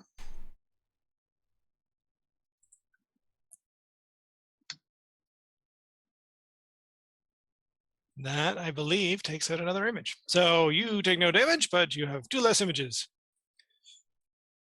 So it's just me and one other image. Yeah. I think That was I'll have awesome. to reel you there. Yes. All right. Actually, I don't know. Can you move all of them?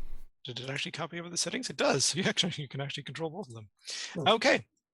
That tree is slightly upset about that. Mildly not amused. Mint. Again, warm, dark music. Whist. You were in the astral plane.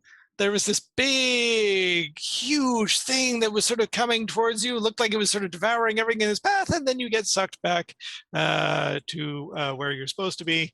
And the tree that was in front of you is now just a smoldering pile of sort of branches and trunk and everything else. What would you like to do? Okay. Well, Wisp is a little surprised here. She doesn't really know what to do. So she's gonna look around and she sees the 2 trees. But she also knows that Mint is somewhere in this fog, and she hasn't seen Mint come out of that fog, while the trees have come out of the fog. So she's concerned. So I think she's going to move into the fog. All right. Roughly a straight line towards where you thought, like where Mint last was, sort of thing? Yes. All right. So we'll say you get to about there, and through the fog, you can see that Mint is on the ground and not doing so well. Okay. I would like to shove a healing potion Okay. down her throat. Mint, you can regain 2d4 plus 2 hit points, and you don't have to, those are not automatically 1s, so you can roll for those. Carolyn, roll a d8 for me.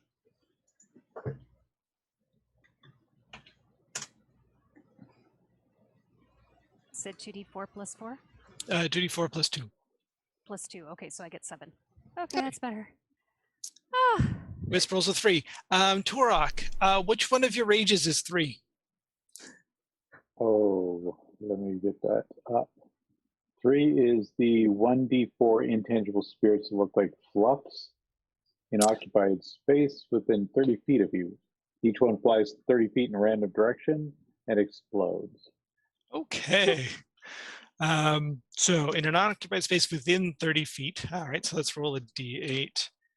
5. 1, 2, 3, 4, 5. So in an unoccupied space within 30 feet in that direction. Okay, so there.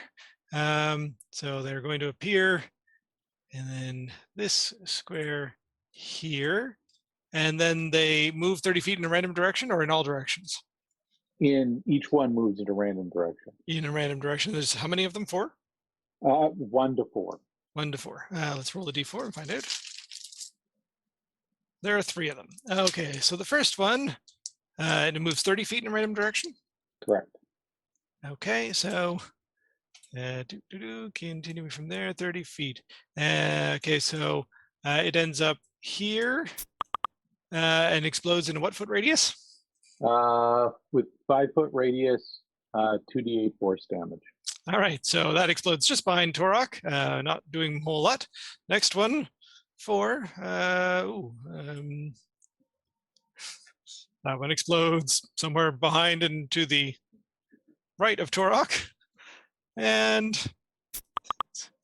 again, another one explodes off somewhere in that direction. Turok has his movie entrance with explosions behind him. Yes. Exactly. All right. That was Carolyn's turn, and Mint is healed. Yay. Yay. Wisp, any other actions? She's just gonna say to Mint, "Are you okay? How are you doing? Are you feeling okay?" It was way too calm where I was. Did we win? No, I don't think so. No, not yet. We'll leave that there. Leon, what would you like to do? All right. So I have all of my magma methods go chill in the flaming treant there. Okay. Darn it. I just wanted to see if any of them get their flame breath left or flame breath back. None of them do, so they're just going to chill there until they have their flame breath back. Okay. Because they're immune to fire, and they undoubtedly enjoy it there. So I will have Ranu attempt to not locate whoever is creating the havoc and controlling these things in this area. All right. They will definitely not do it in that area. Okay. So Ranu understands now what I'm suggesting and is good. No, they're still slightly confused. All right. Okay, so I've told them to chill there. Ranu is over there.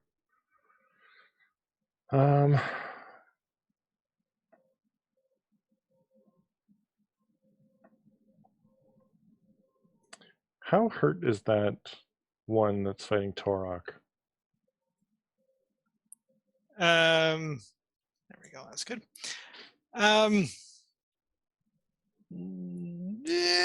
Not very. Not very. Okay. Okay. All right, then I guess I just pull out my bow. All right. And I attempt to shoot the ground at the treant's feet. All right. That'll work. You hit sort of low in the trunk. Roll some damage.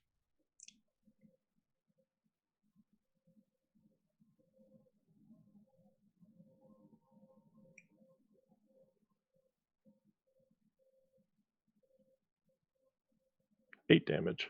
All right. You also notice that your piercing damage does not seem to be doing a lot to that.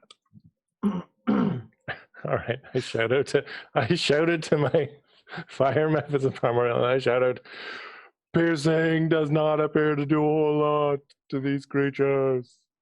And you've got a fog cloud surrounding you. You shout out, and fog billows out of your mouth and fills up the area. Dorak. Oh crap! I'm trapped in fog.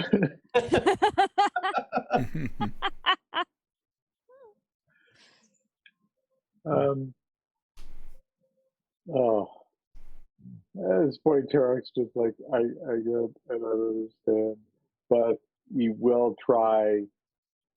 Actually, following Leon's example, we'll try to hit the ground. Okay. The axe in front. It seemed to work for Leon. Okay. You can roll damage.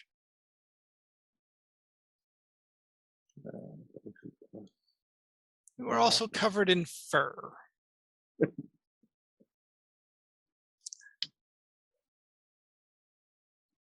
That's 16 on the first hit. Yep. And You could also try and target your, mirror image. That would be interesting. they seem to be handy right now. It's True, but you're going to miss them. It's That's true. the point.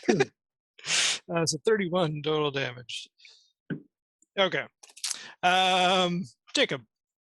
I will attempt to firebolt Furry Torok. Yeah.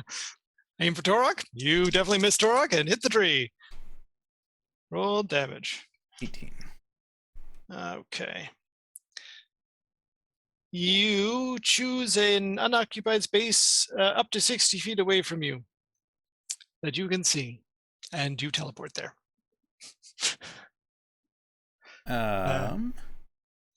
36 damage to that one. Well, since I'm that's not the screen. Well, since I'm helping Torok, I will just kind of pop over here. Sounds good. And I'm going to do another bonus Healing action word. healing Yeah. word. All right. This time, 8 points. Oh, nice. For Torok. For Torok, yeah, sorry. Yep. Okay. Nice. That tree is starting to look very hurt. Next is Talon. Talon is going to grab his boomerang. Yep. And aim for this tree behind the tree ant. All right. So your boomerang misses, but then spins around, comes back, and hits it on the way back. Hooray! Roll damage. Your boomerang is also bludgeoning damage, is it not? Slashing. Slashing. Oh, nice. So 9 points of damage. All right. And it comes back to you. Huzzah. Anything else you want to do? At the moment, no, because getting the hand-to-hand doesn't seem to do much, so. All right. So that was an attack roll. You are not invisible anymore. Actually, technically, I suppose once you did the other one. Attack of opportunity. Yep. And you are the closest target for that tree, so they're gonna come over to you. Yay! I thought you might like that. Yeah. Get a visit from a tree. Okay. Tree tries to smash you. Wow. Does a 17 hit? Yep. Okay. They hit once. Okay. What was their highest roll? They have a plus 10, by the way. Wow. And look at that damage. 12 points of damage. That's one of the possibly lowest rolls they could do. All right. And then against Torok. Torok, roll a d20.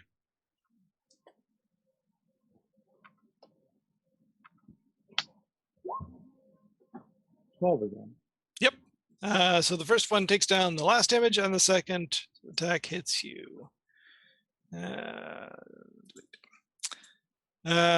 For 18 points of damage. 9. 9, yes. Mint, you are not dead. Woohoo, I'm alive. You are still trapped in fog. Yes. But I have. You're still hearing that with me. music. Yes. Whoa, that's annoying. So, Wisp, you came in to get me. Which way is out?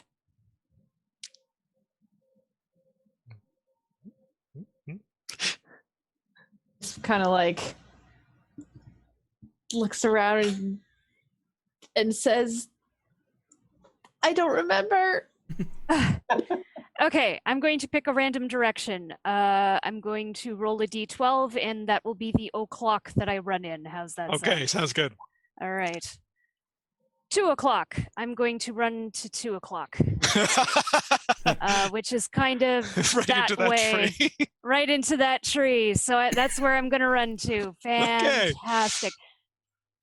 All But right. but I see the tree and I'm like, crud. So I eat a good berry. Right. You don't really know what's going on yet. No one's told you. All right. Eat a What- good berry. What does the good berry do? It heals you a point of damage. Just one. And Okay. you now feel very full as if you had an entire meal. Oh, that's what they're good for. Yeah. Darn it. Well, okay then. Yeah, no one's told me anything, and I'm in front of another tree. You should Well, climb it. Mint comes out, sort of yelps a little bit, and eats a good berry. Wrist, what would you like to do? You saw which way Mint went. Yeah, I think Wisp is going to follow Mint because she. All right. So you I've come decided out she forgot which way. about there-ish and are face first into a tree. Yep. So a little startled because there was definitely no tree where she came at. So she's a little discombobulated. There was no tree when she went into the fog. So clearly she went a different direction. She is going to take out her viol and strum on it a little bit. Mm-hmm. I don't know how you play a viol. Is it like a violin? You can sort of pluck the strings like a I was violin, yeah. gonna say, I'm like, I was doing a guitar motion, but it's Yep. definitely not a guitar. Okay, and so she's gonna cast Summon Fae. Yep, I already had one prepared. There it is. I was waiting for that. Yes. And let me see. She's going to specifically summon a fuming Fae because Yeah. she's a little frustrated It's right the same now. one as before. It's got the smoke coming out of its ears. Yeah. It's like little Fae with his little battle armor and swords. Yeah. So she's going to point at the tree, and I guess she has no reason to believe that the opposite effect thing is going to affect the Fae. So she's going to try to convey to the Fae that if you try to attack it, it won't work. But if you try to not attack it, it'll work. Okay, I'm going to give the Fae one round of just being like, huh? Next round, it will do something. But it will, it'll sort of go on your turn. Yeah. Right. And I have a question. So, in coming out of the fog in that direction, I've like entered within 5 feet of this. If in the same turn I leave, without disengaging, does it provoke an attack of opportunity? Technically, it would, yes. Okay, then I guess I'll stay put. Okay. That's it for me. Leon, you are in a fog cloud. Yep.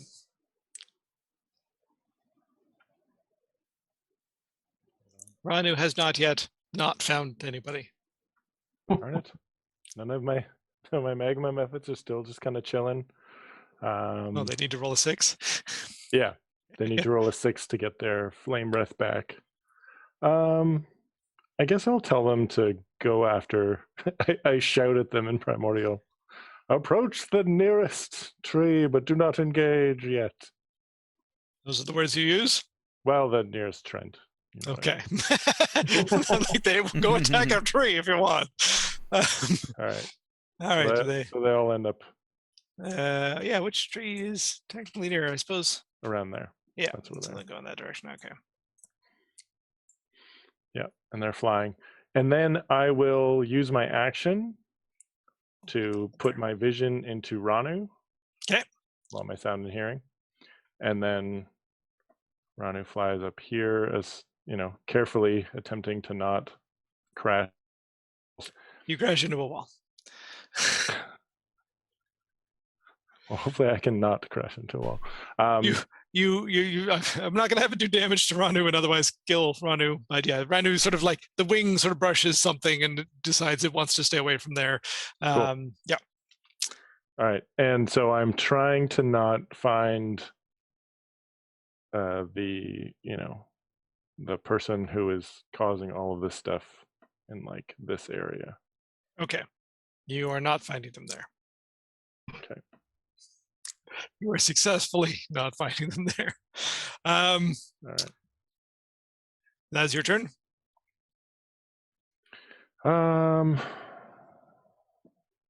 Yeah, I mean, I'm just gonna stay in the fog Yep. because why not? Relatively safe there. Torak. Well, for Turek, it's just another verse of swiping at the ground. Remember, you're not raging right now. Yeah. Oh no, your rage didn't end, so you are still raging. I've got confused about the whole rage thing. Right. Oh wait, I forgot to roll a couple of times. Oh, that's good to know. So that's for Leon and for Torak. Oh, you're floating. Roll a d20.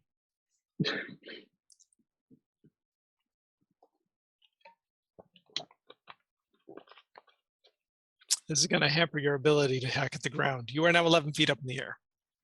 Oh. All right. So I will put this out there. If you're trying to aim for something other than the tree, there is one other target around, and that is you.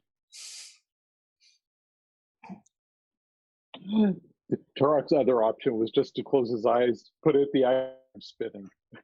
So yes. Try to hit everything. Anyway, but yeah, actually, Turek wouldn't think to hit himself. He'd just stick out the axe and he's floating. Spin just around. Spinning. Okay.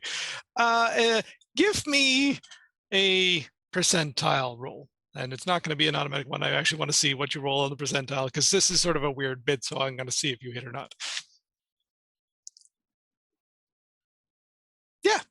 All right. You connect with the tree on your first attack. Okay, and that's 10 damage, 10 damage. Yep. And his percentile roll for the second attack.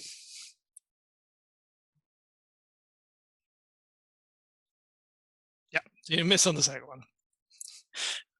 Slightly too wild, and yeah, that one does not hit. All right. You can control the levitation if you want to move yourself back to the ground. Or move higher. You would definitely... Yeah, he would definitely go back to the ground. All right. So yeah, you slowly sort of giving yourself back down as you gain control of this. Jacob. Some cute little creatures have come into the fray, so I will miss the tree by aiming at them. That works. Roll damage. Are you calling my magma methods cute little creatures? Yes. Adorable. They're not really. They're not really adorable at all. But they're like magma and fire, so Jacob I love them. Has a very I feel it. Has an affinity Kindred, with them. yes. Kindred spirit. Yeah, if they're motionless, they're indistinguishable from an ordinary mound of magma. You know, like you find lying around the forest. I love it. Yeah. So that's 30 damage. That, I believe, kills that tree. Also, when you talk, fire comes out. You are just all fire right now. My hands are fire, my talking's fire. Oh, and I have those peppers. I should have one. You don't need them right now. Then, if that's dead, I'm assuming that that fog is still up, right? It is. It's like very slowly dispersing. It was a relatively still night, so it's still mostly there. But yeah, you definitely hear crashing almost like directly on the other side of it. But yeah. Then I will kind of go up. What's my movement? 40? 30? I don't remember anymore. Most of the time it's 30. 30. Oh, pick me up and go up to here. Careful. Don't move through that square. Oh, give me a dexterity save. Oh, is that the grease? Yeah. Okay. I would hope I would see the grease before I looked. But no, you That's know what? fair. Maybe it's nice. No, I'll do a dex. That's how I said I was gonna move. It's Yep. on me. Okay. So yes, oh, you. but I just fall though, right? Because I Yeah. You're like, all right, nope. Yep. Fall on your ass and pick yourself up and keep going next time. I mean, you're distracted by the adorable magma Yes, I'm mammoth. like, And the "Ooh, fire coming out look of at your the mouth and your magmas." fingers and your magma methods are all like, ooh, fire. Daddy. Uh, And then you fall Talon. down. What would Talon like to do? Talon's first attack, and he's going to punch because the tree is right there, and he's like, Yep. what? Something. He's going to try to punch, like, through the tree, like to punch something on the other side of the tree. Hmm. Tree is obviously very thick. I don't know if this will work, but that'll be his first attempt. Sure. We'll say you're aiming to punch Wisp, not Guilty anymore. So that will connect. Will damage. Nice. All right. Since that worked, he will just keep trying to punch Wisp. Okay. You can use your abilities and other things if you'd like. Really? On a tree? Try and stun a tree. Well, why not? Okay, sure. He'll try to do a stunning strike on the tree. Constitution DC 14. Oh, I really wanted it to fail. But it's got a really high con save. Well, great. So your wild magic this turn was it got disadvantage on its next saving throw that it required. But it still made it, unfortunately. Arg. I really wanted it to fail. That would have been fun. But yes, roll your next damage, and then potentially you could take a third attack if you want. Right. I will do the next one. Punch. Nice. And I will try to stun the tree again. Doesn't seem to say that I can only do it once per turn. So. Nope. As long as you spend the key points. Yep. What's your DC? 14. Oh, well. Just made it. All right. Well, that'll be the last time he tries that. Because. Yeah. But you could take another attack if you like. Yes. Well, yeah. He'll certainly take another attack. He won't do the fourth attack. Yeah. Yep. All right. Your fists are getting slightly sore, but you're used to, like, you've trained your body to, hit hard things over and over and over again. So you're okay. But yeah, again, it's not doing a lot to this tree. Some people have very, very firm glutes. Yeah, he's used to this.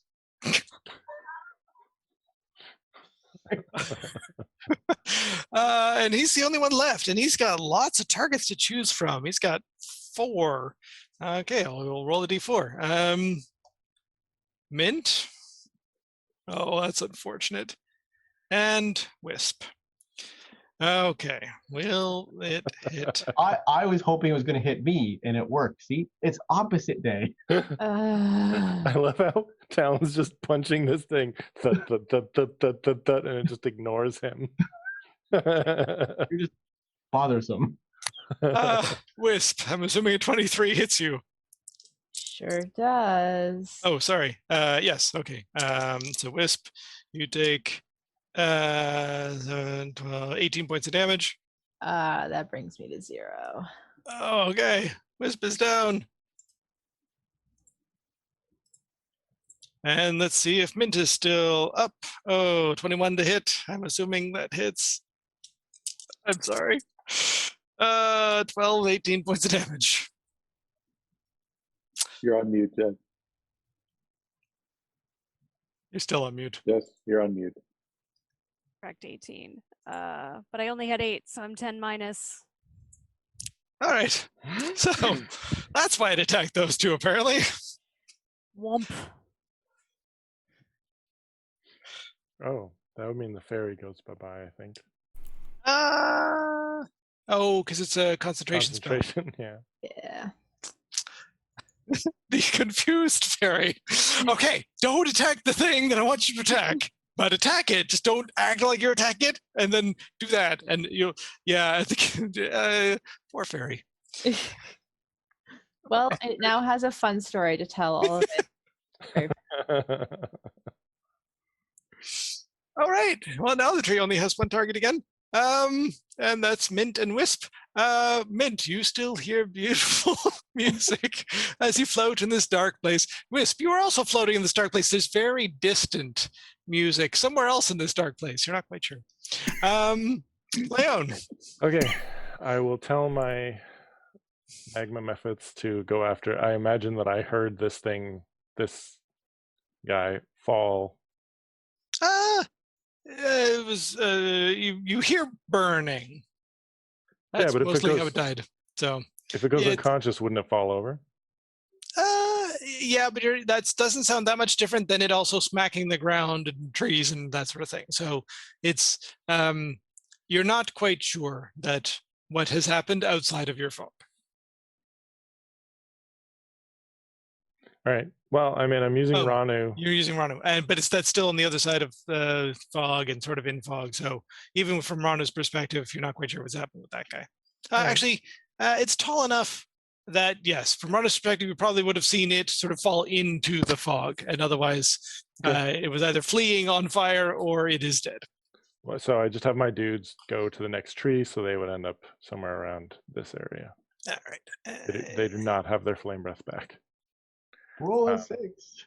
So, well, And then as Ranu, I'm going to come back here and I'm going to attempt to not locate whoever is doing all of this bad stuff outside of the Okay. dome on this side. all right. No, still nothing over there. All right. I can't person who is controlling this. Sorry. Try Right. not finding them. I'm trying to not find them. Dorok, Not what would you try like? harder. Don't try harder. Dorok, what would you like to do? So I didn't see Mint go down because Mint's behind Nope, you fog. didn't say you meant to come back up again. Yeah. So I did see the Mint go down the first time, so I have no idea what's going Nope. on. Oh, if Ranu flew back actually just over top of that, so I could always have reported and been like, Wisp and Minion set her down. I can't find the person. There you go. Yay. I am helping. Turok's not really sure where Mint is. He will try running around the fog, though. All right. And so I'll just grab him. He'll go this way because it's kind of open, kind of Yeah. towards his owl. Probably gets to about there. Right. Yeah. Okay. So you can start to see what's going on over there. That's actually just your move. You could move again if you wanted to. Yeah, that'll put me in a position to do something next. You could also flank the thing that you're not aiming for. Gives us no real advantage. Yeah, I know. Not in this particular fight. No. That's just Move weird. there. Okay. Yeah. Oh, I'm going to tilt you on your side for a sec. There we go. Ah. Sorry, the space you were in was the space where I have the Fae hiding. So it was really Oh. strange. I just wanted to move them We'll somewhere just else. put Turok on his head for a moment. Yep. Okay. Jacob, you get up I get and up. move out of the. So is getting up a like the It my takes action? half your movement. Okay. Yeah. So I can come to it. So I assume about here I can see there's another tree. Yeah. Okay. So from there I will firebolt. Aim for Dorok again. Yeah. Barak is a really good target. Or I'm gonna no. You know what? I'm gonna aim for the unconscious body of Whisper. Sounds good. You hit the tree just fine. Okay. Oh, small damage this time. 2. Still 22. Yeah. And with my bonus action, seeing that Whisper is down, I will Healing word. Okay. For 5 points of healing. You are no longer in the dark place. Dylan. My target's back. Yes. Talon is going to once again try to punch Wisp. You hit the tree. Yay. Oh, I didn't roll for Jacob. What happens to Jacob? My natural 20 means nothing. Your beard of feathers grows longer. Oh, wait a minute. You're on fire. Your beard of feathers grows longer and is on fire. Oh, wow. Beard of fiery feathers. Yep. And Talon, Jacob All right. Fire Feather. if you try to speak, pink bubbles come floating out of your mouth. All right. It's a good thing Talon never talks. So, 7 damage. All right. You hit the tree and do a little bit of damage. 8 damage. All right. And last one. All right. 2 natural 20s that mean nothing. I know. You gonna try and do anything special with any of those? No. And back to the top. The tree has 3 targets again. Dorak, Wisp, and okay, so let's roll a d6. So 1, 2, 3, 4, 5, 6. Oh, why? All Sorry. right. The tree is attacking Wisp. I rolled randomly. It The doesn't tree like, misses Wisp. Aha! the tree doesn't like cats. Too many cats have tried Yes. climbing it. It also attacks Talon, hitting very effectively. For 15 points of damage. It's finally like, stop hitting me. I don't like it. That's right. Mint is down. Wisp, you were just very closely missed, but you are still up. Yeah, Wisp is quite startled and unhappy, so she is going to disengage. Okay. And then she's going to move away. You can do that. And she's gonna move. She's gonna move over by the dead tree there. There's a nice little fire smoldering there. Was that the real fire or the? I guess the illusion fire would have died when she Yes, went down. yes. It's duration of a minute. Yeah. Well, we're still within the minute, but And I can't even select the illusion fire. Oh, there it is. Yes, but the real fire is the tree. It is on fire. It is smoldering away. That was your action and your move. Any bonus actions? No. Leon. All right. I'm going to finally, I can't find this person, so forget that. I'm just going to come out of the fog. I tell, oh wait, do they, one of them has their fire breath. yay! So I basically send in my magma mephits after the tree. I tell them to surround it and attack each other, and the one who has their fire breath, they should breathe fire on it. Okay.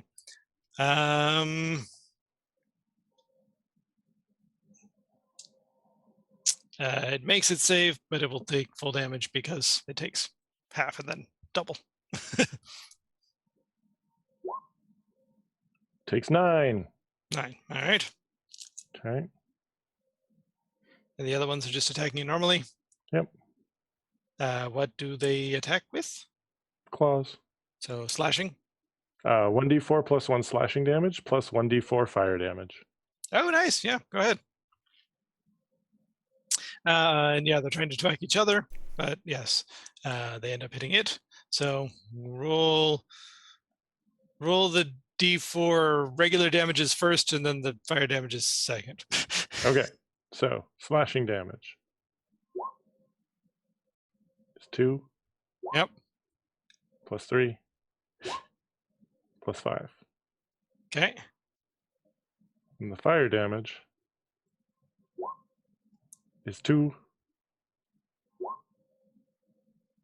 Plus 6. Plus 6. Okay. Hooray! Fire methods. How hurt does that thing look? It is starting to look quite hurt, but still a little bit of sort of vigor left in it. You are also now huge. Am I still shouting? Yep. I'm huge now? Yep.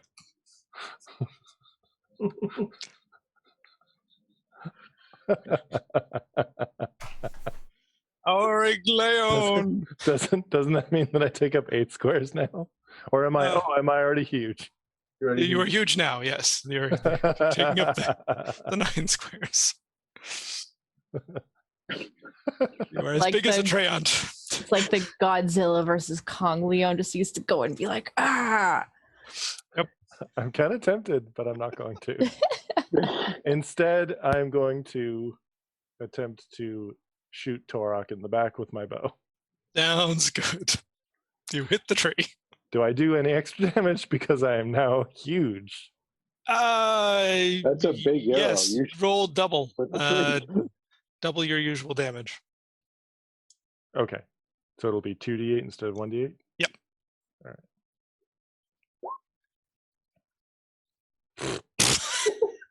Oh, 2 1s. Ouch. Yeah. Okay. Epic. It's my bow is. I am an epic archer. Torok. Oh, Rock's afraid to try raging again. Plus, everyone's so close, so he's just going to, because he lost his rage because he didn't attack last round, or was it attacked in that round? So My just a methods for the normal- record are flying, so you can get in underneath them, Ah. no problem. All right, I'm just gonna move them out of the way. If you wanted to move in, Yeah, Rock will move in, and never mind. He's going to give a healing potion to Mint. that works. That's the right thing to do. I love how he moves and he's like, ah! Have a healing potion, Fred. I will rage heal you. All right. Roll 2d4 plus 2, Mint. No, I'm just picturing him shouting into Minya's face. Wake up! And of course, I'm a furball at this point. Yes, a furball with 2 tails. You are incredibly cute. A furry I'm lizard. I'm a beanie baby. Roll another d10 for me, Torok.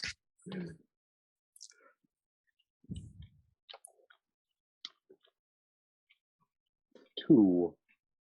Aw, I was hoping you'd roll higher. You are now 2 inches taller. Hey, Younger, taller, and covered in hair. It's With like an going extra through tail. puberty, Jacob. Fire Jacob, I guess, will attack Torok. Okay. We remember next game that this is not what we're doing. Oh no.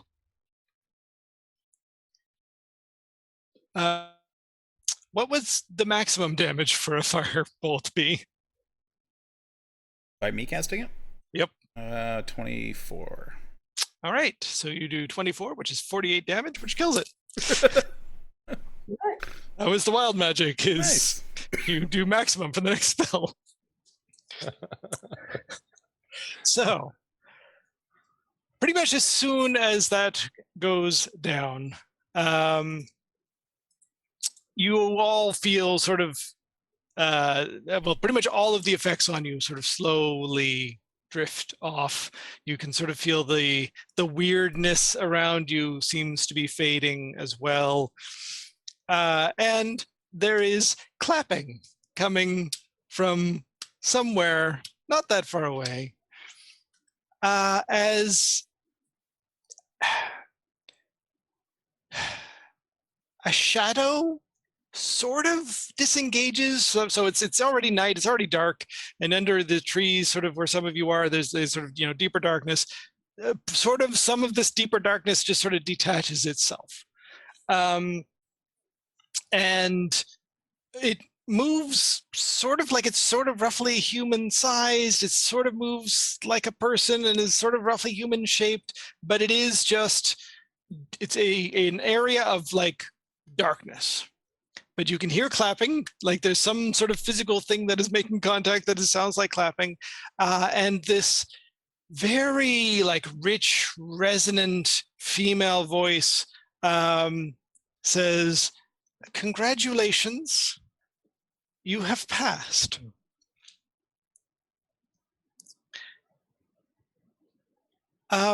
Anybody who wants to, you are no longer rolling ones. You have defeated the challenge. Anybody who wants to can give me a religion check.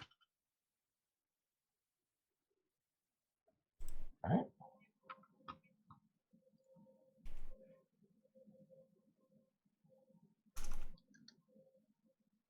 Think. Wisp apparently is still rolling ones.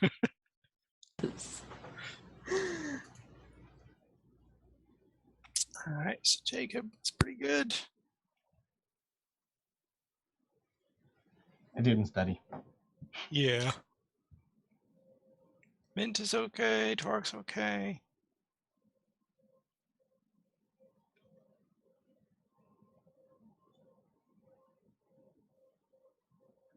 You know what? Leon just says, "Thank you, Dark Lady." Okay. Because I rolled like a 30 to identify who it was that was, and it's like, chaotic and darkness and it's the dark. I'm gonna say Jacob is probably the one who probably has the most sense of who this might be. So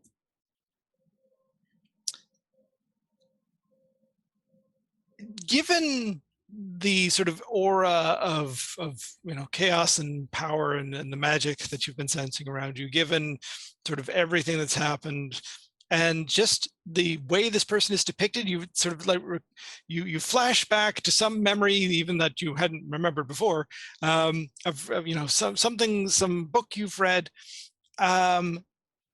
You highly suspect this is the Evernight. This is a god, goddess, technically. You have met a goddess before, you've met the Archmage, so, maybe you wouldn't think this is a big deal. However, the Evernight is an ancient god. Is a what god? Sorry? Is an ancient god. It is one of the Paleoteric gods. And the reason why that's significant is because, number one, they rarely take human form, or even sort of closely like human form. They usually sort of manifest more as, in her case, it would be manifesting as darkness, or the Stormwalker manifests as a storm. They manifest as sort of primal elements. So the fact that she's sort of condensing herself down to human form is semi-significant. Also, they tend to be sort of just primal in nature. They don't tend to take interest in people and sort of the lives of mortals and that sort of thing. So this is kind of significant that she has picked you out and decided to play with you. And so yeah, this comes out a little bit in sort of what she says next. And she says that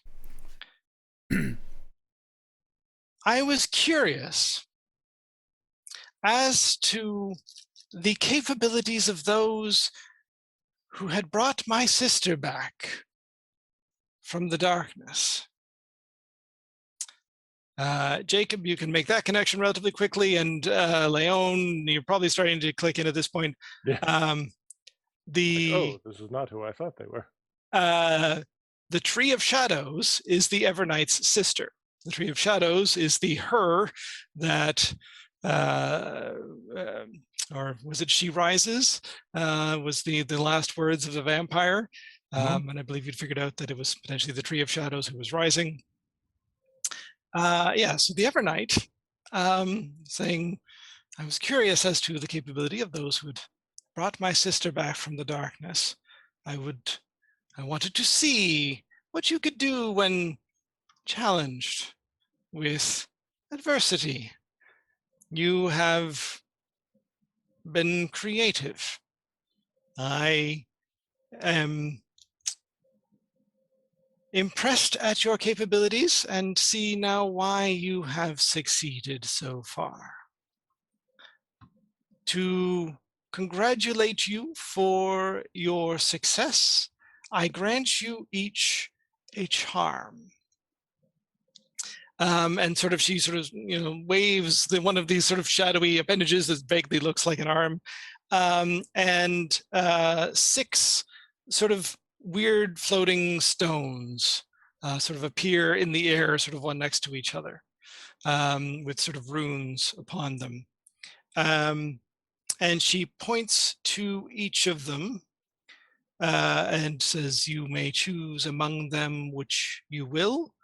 And so the first charm of restoration, I'll get to what all these do in a second. The second is a charm of mystical weapons. The third is a charm of heroism. The fourth is a charm of flying. The fifth is a charm of strength. And the sixth is a charm of invisibility. She says, for what you have done for me, I am thankful. For my sister, I thank you again. And I will leave you in peace. And the shadows just sort of vanish, but the charms remain. Do I know these as a, is there an alignment with these two entities? With the Evernight and the Tree of Shadows? Yeah. Or is that beyond mortal concepts? No, it's in some ways some of the most mortal of concepts. They are essentially sisters. Are they generally perceived as good gods or bad gods? So yes, the Paleoteric gods are they're generally not good or bad. They don't necessarily have alignments per se. They are neutral in most things, but again, they are sort of elements of nature, so they are often chaotic in a lot of ways. There's one who's the Lord of Bones, which is sort of death, but it's not evil death, it's just death. It's the bones and the stuff that comes after death, right? And same with the Evernight is just darkness. She is so it's not good or evil per se. These are just like primal elements. And this one chose to have some fun with you. And because you passed her test, she is giving you a reward. Oh. So what the charms do, the charm of restoration has 6 charges. You can use 2 to cast lesser restoration or 4 to cast greater restoration. The charm of mystic weapon has 3 charges. It just grants a regular weapon the magical properties, no actual bonuses, but it just becomes a magical weapon as if the magic weapon spell had been cast on it. Heroism is the same as a potion of heroism. It has 3 charges. So you could essentially have 3 potions of heroism. Same with the charm of flying, same with the charm of strength. It gives you a strength of 25, as if you had sort of a giant strength potion. You have 3 charges. And the charm of invisibility, same thing. You get 3 uses of invisibility. They cannot be shared. So you can pick which one you like. And then when you say the number of charges, that's forever. So yeah, once you've used all the charges, they are gone. Okay. So the flying is you can cast fly 3 times ever, and then the charm is gone. Cool.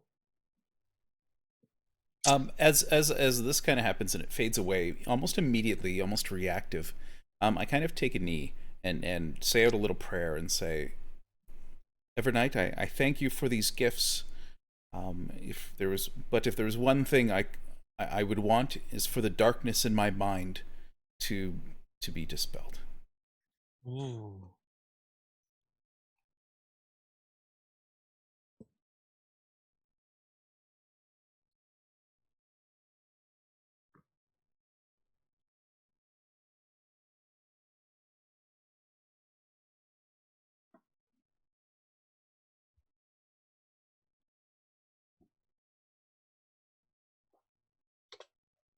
Yeah, and then I'm just going to kind of sit there and just kind of, as people talk about this, I'm just going to just sit there and meditate.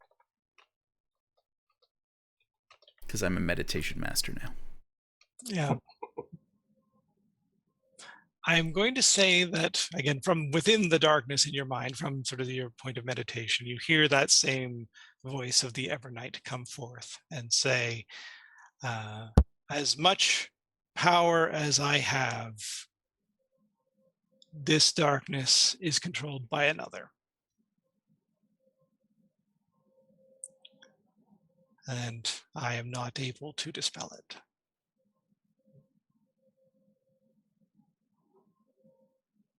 I'm just going to thank the Evernight and just sit there and just kind of like be present in darkness in a kind of not an homage, but kind of a worshipy thing to. Yeah. And you get the sense of appreciation from that. So after she disappears, Wisp like walks toward where the shadow was and kind of like swipes at it like and says, "Oh, no, I had so many questions. This is gonna make such a great story, guys. This is amazing. But I wish you would come back. I just wanted to know just a little bit more. Why did she leave so soon?" Fortunately, the darkness does not return. That is the way of deities. Actually, Tor comes up to Wisp and goes, we're going to find out the answer to all our questions the hard way. Wisp like doesn't listen to the last part of that sentence and just hears the answer. She's like, "Oh, you think? I always have so many questions. I would love to know the answers. Oh, I can't wait to tell this story." And she takes out her viola and she's kind of like plucking a couple notes. She's like, "I think I could write a song with this too. This is gonna be real good." Yep. And what's the Evernight's sister? She actually has two sisters. So the one is the Tree of Shadows, which is a god that, as far as you know, didn't exist until she rose. And the other one is the Endless Depths.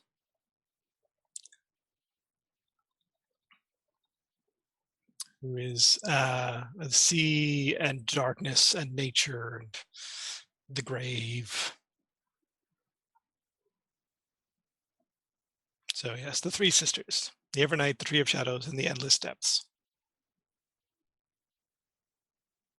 All right.